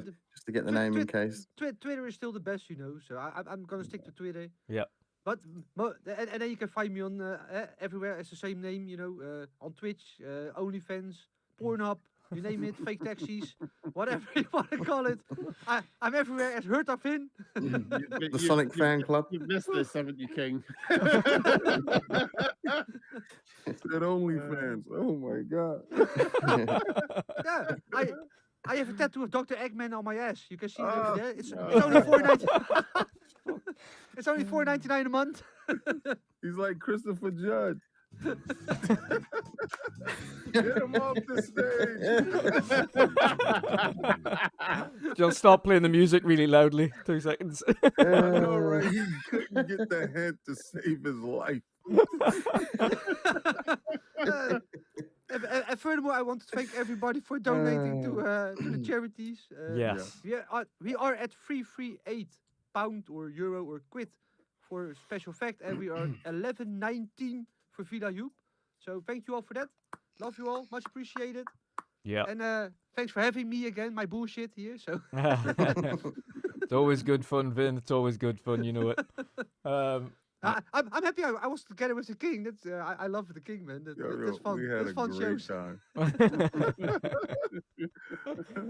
Awesome stuff. Next up, Oh, my eyes are watering. I Xbox was laughing Nick. so much. Let people know where they can find you, brother, and what you've got coming up.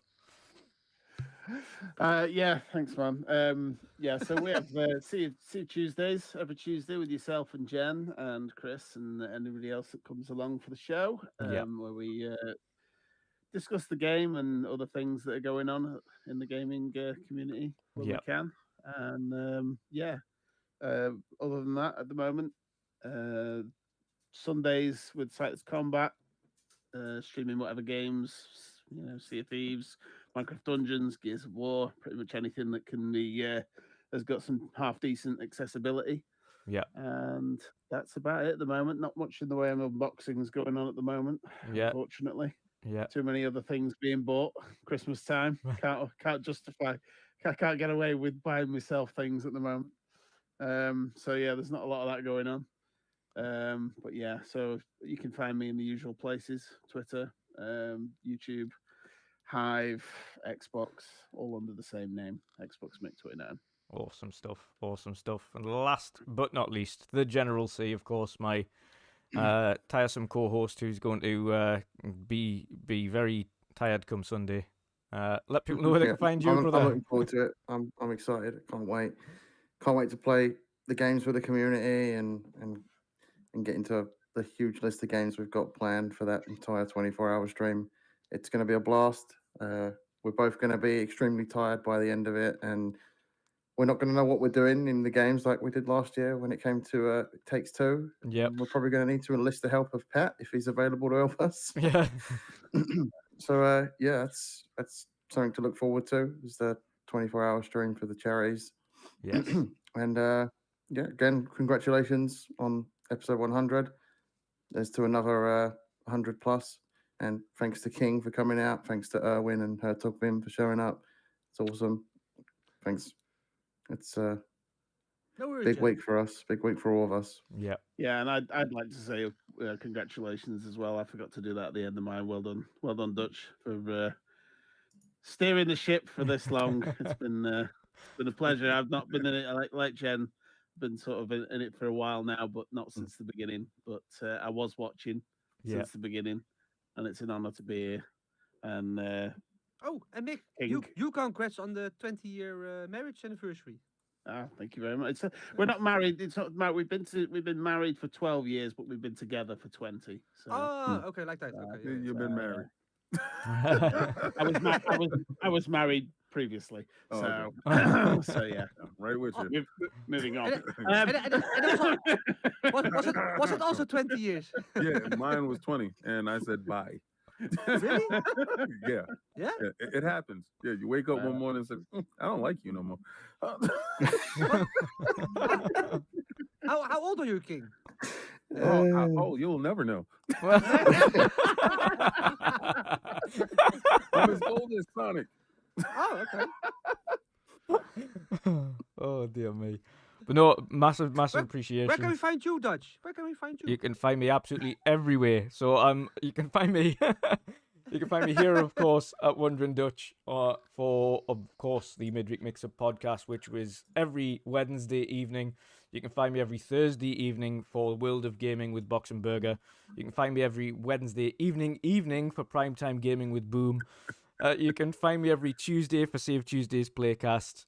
And every second Sunday for midweek weekend edition with the General C, and usually here, there, and everywhere, guest appearing on other podcasts. So, King, you thought you had a lot of things to promote. Listen, I didn't say I can keep pace. I just How about said I'm Nick? in the race. Nick, have you seen ILP? They can go on for 7 hours a show. 5 strong hours. So this is fucking light hell. work. We got close to that one time when Special Nick came on. We were just talking constantly. It was such a good show. Yeah. About 4.5 hours. I think the last time we I had was a really watching- big one, King, you were here for it, and that was the first anniversary, and that went on for about 5 hours.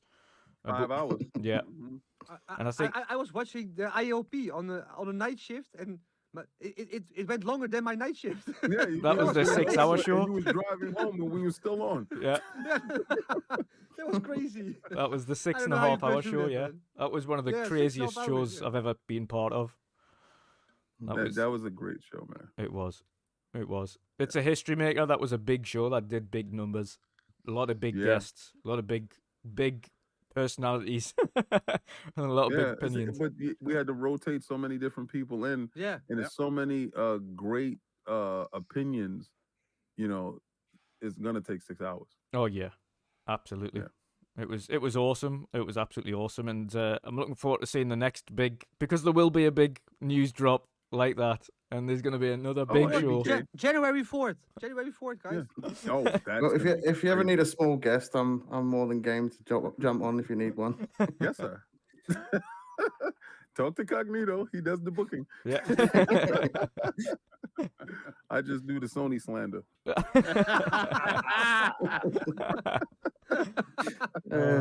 Dear me. Awesome stuff. But yes, once more, thank you to everybody for joining us this evening.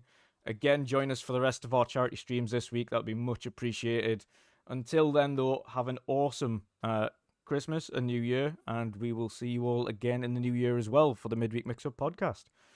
So thank you once more. Have a good evening and good night. Skillbound.